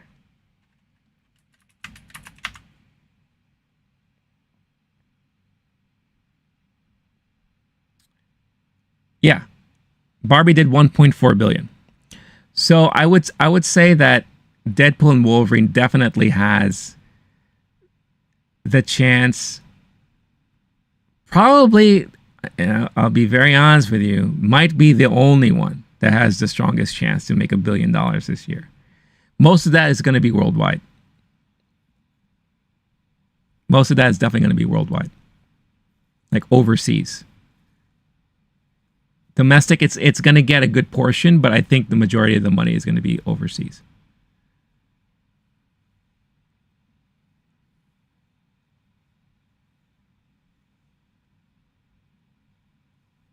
Oh, you like my hat and specs? Thanks. These aren't real glasses. These are blue light glasses. I need to wear them whenever I do computer work or I stream because my eyes tend to get very tired. So this definitely helps. But thank you. I appreciate the compliment. Think of Walter Peck not wanting a kid to be a Ghostbuster. Tell me, did she become one at the end of the movie? Are you talking about, which movie are you talking about? Oh, all right. What?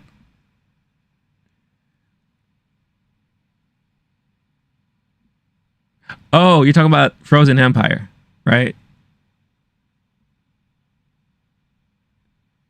Yeah.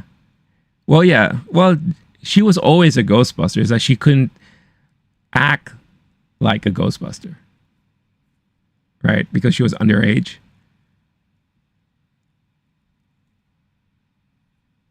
But she's a Ghostbuster. Yeah. She was always one.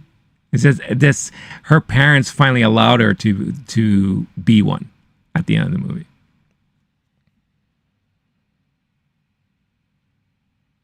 Yeah, Barbie was the billion-dollar movie from last year. I think Oppenheimer did it too. Let's see.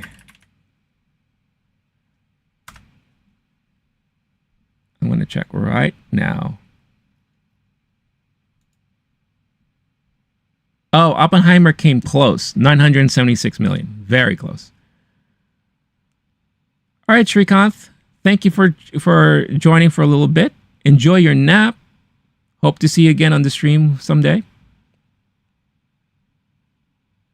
And hope you get to find a nice movie to watch. I don't think we were any help.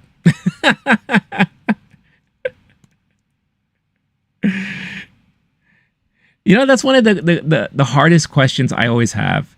You know, I watch movies all the time. I watch movies multiple times a week. I talk about movies here on YouTube. You know, I review movies, I do recaps, all that stuff. But whenever someone asks me, hey, can you recommend a movie for me? I freeze. I totally get frozen because it's hard for me to recommend movies when, like, I don't know you enough, you know, or not always the movies that I like, I would say that someone else would like. You know, it's hard. I want to help, you know. It's just, I find it to be very difficult sometimes. I don't know if any of you guys feel the same way, but it's always very difficult for me to recommend any kind of movie to somebody. And like I said, like my taste may be very different from your taste. Like I know for a fact my taste is a little different from my friends. So, you know, sometimes when we talk about the same movie, one of us would like it, another one wouldn't like it. Or two of us would like it and another person didn't like it, you know. Or one would like it for one reason, the other person would like it for another reason. It's so different, you know. But that's just how it is. Movie is subjective. You know, everyone takes things very differently. But I love the question that Oz put out there. And again, if I haven't said so yet, check out Oz. He does this awesome funny show with the Double Toasted crew on Monday evenings called What's Up, Son? Or What Up, Son? Check it out. And I'm hoping, fingers crossed, you could see him on here one of these days. We need to work it out. I want to see you do movie reactions while occasionally hitting the sound bits. Oh, man. You know what? If YouTube wasn't so hard when it comes to copyright, I would definitely do more of that, man. Definitely do more of that. That's something I have in mind for like a paid membership tier where I could do that behind the scenes and not worry about that stuff, you know? Because I would love to do that. For sure. I would love to do that.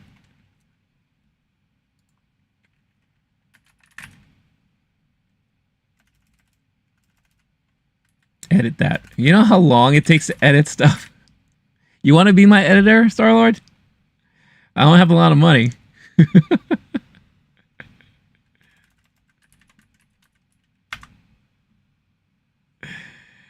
Yeah, I can do it. I just have to dedicate a lot of time.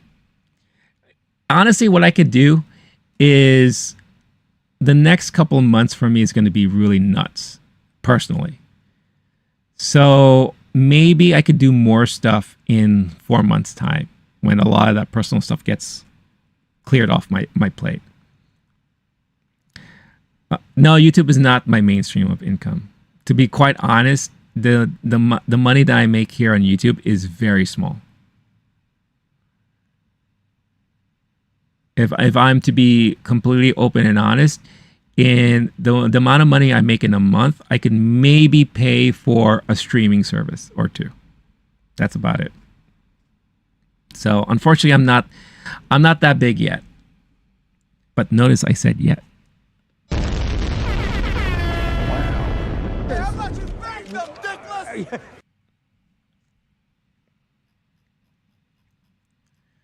All right. Let's look at the movies coming out this summer. And let's see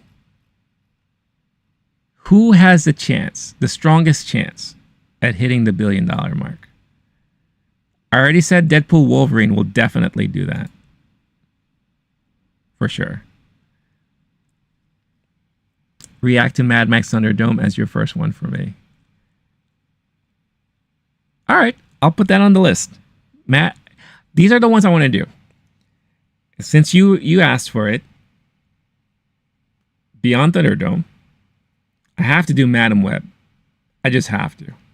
What's going on, Elias? Is that your name, Elias? Day's going well so far. How about you? Thank you for chiming in. Thank you for chatting in.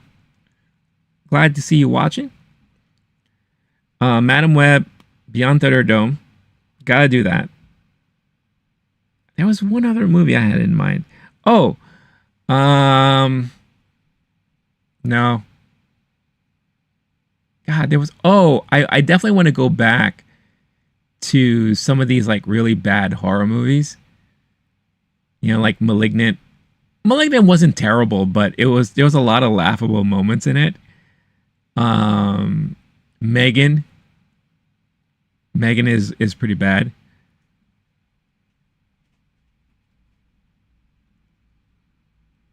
How many subs do I have? I just recently crossed 9,000.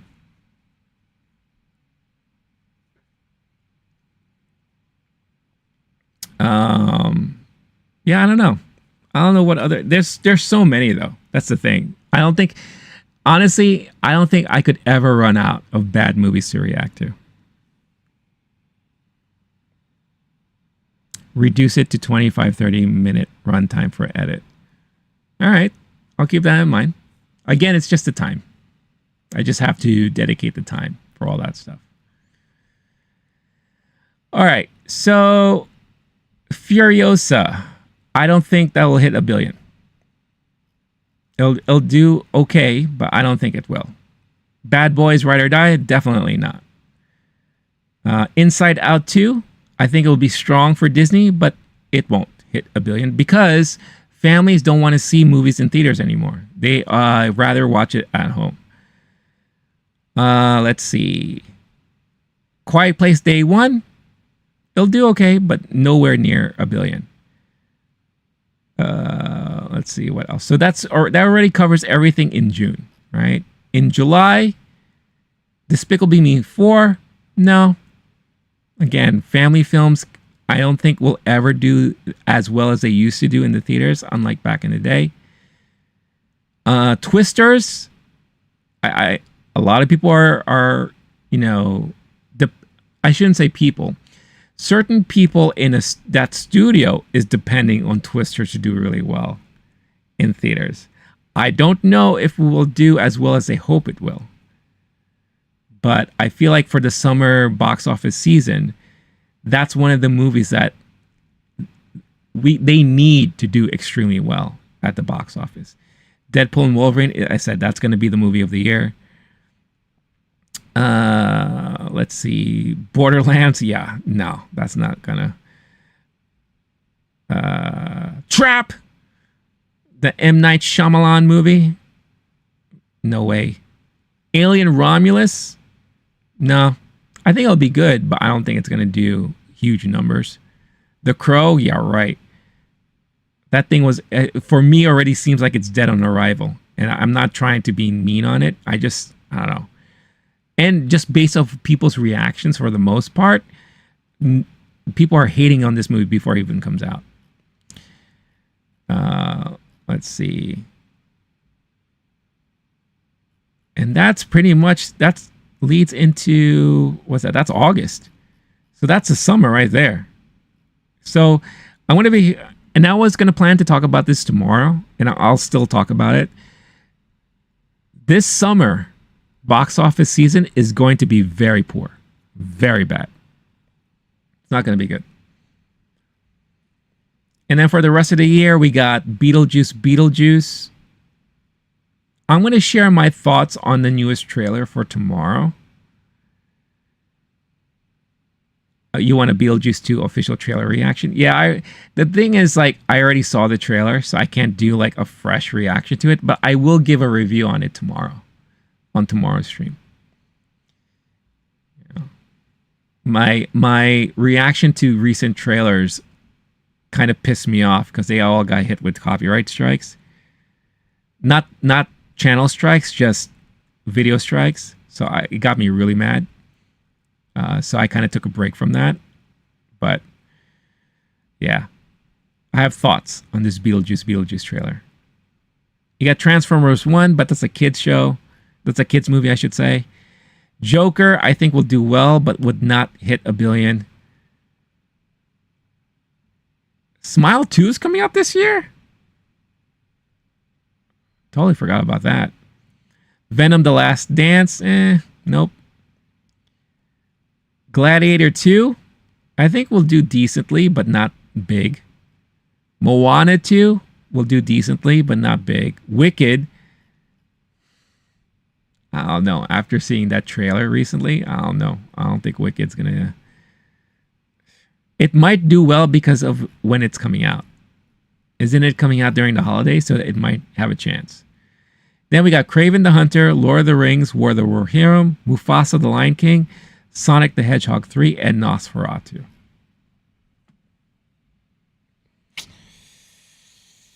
Yeah, I think, honestly, this year, there's only going to be one movie that has the biggest chance of hitting $1 billion, and that's Deadpool and Wolverine.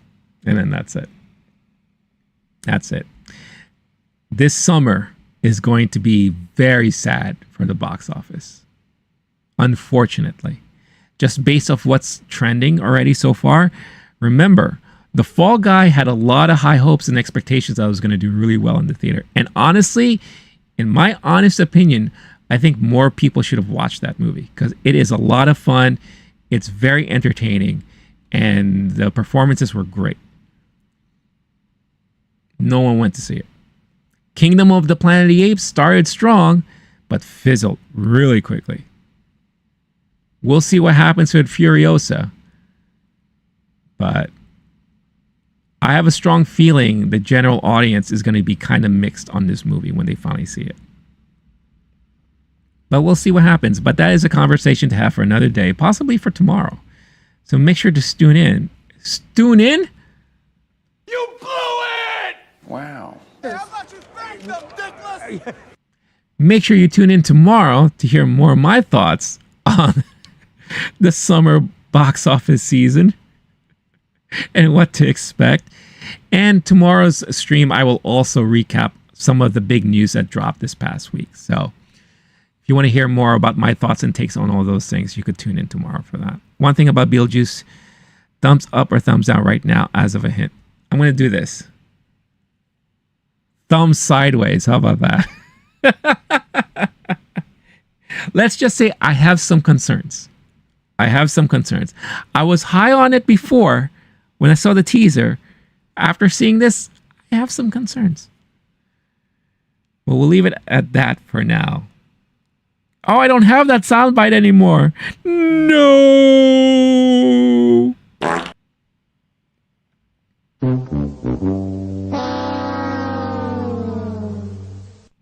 Yeah. But I think this is a good place to end things for today. Thank you again so much for everyone who tuned in this morning. shout people out. Of course, Star-Lord. Always happy to see you here. My buddy Oz, OG, Srikanth, Elias, I hope I'm saying your name right. Def, I want to say Def. You got Bailey, you got It's Cass here. Christopher with his toe, Elazer, Audrey Dancer, and RIP. Thank you all for tuning in, watching, chiming in, chatting along. Really appreciate all of you. If you are around and free, I will be streaming again tomorrow around noontime for recapping the week's news and giving my reviews and thoughts on 2 trailers that came out.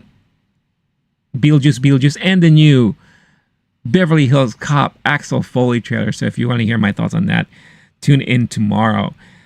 Until then, enjoy the rest of your Friday. Stay cool, stay classy, stay safe, all that good stuff. Bye-bye, y'all. Catch you later. Peace out.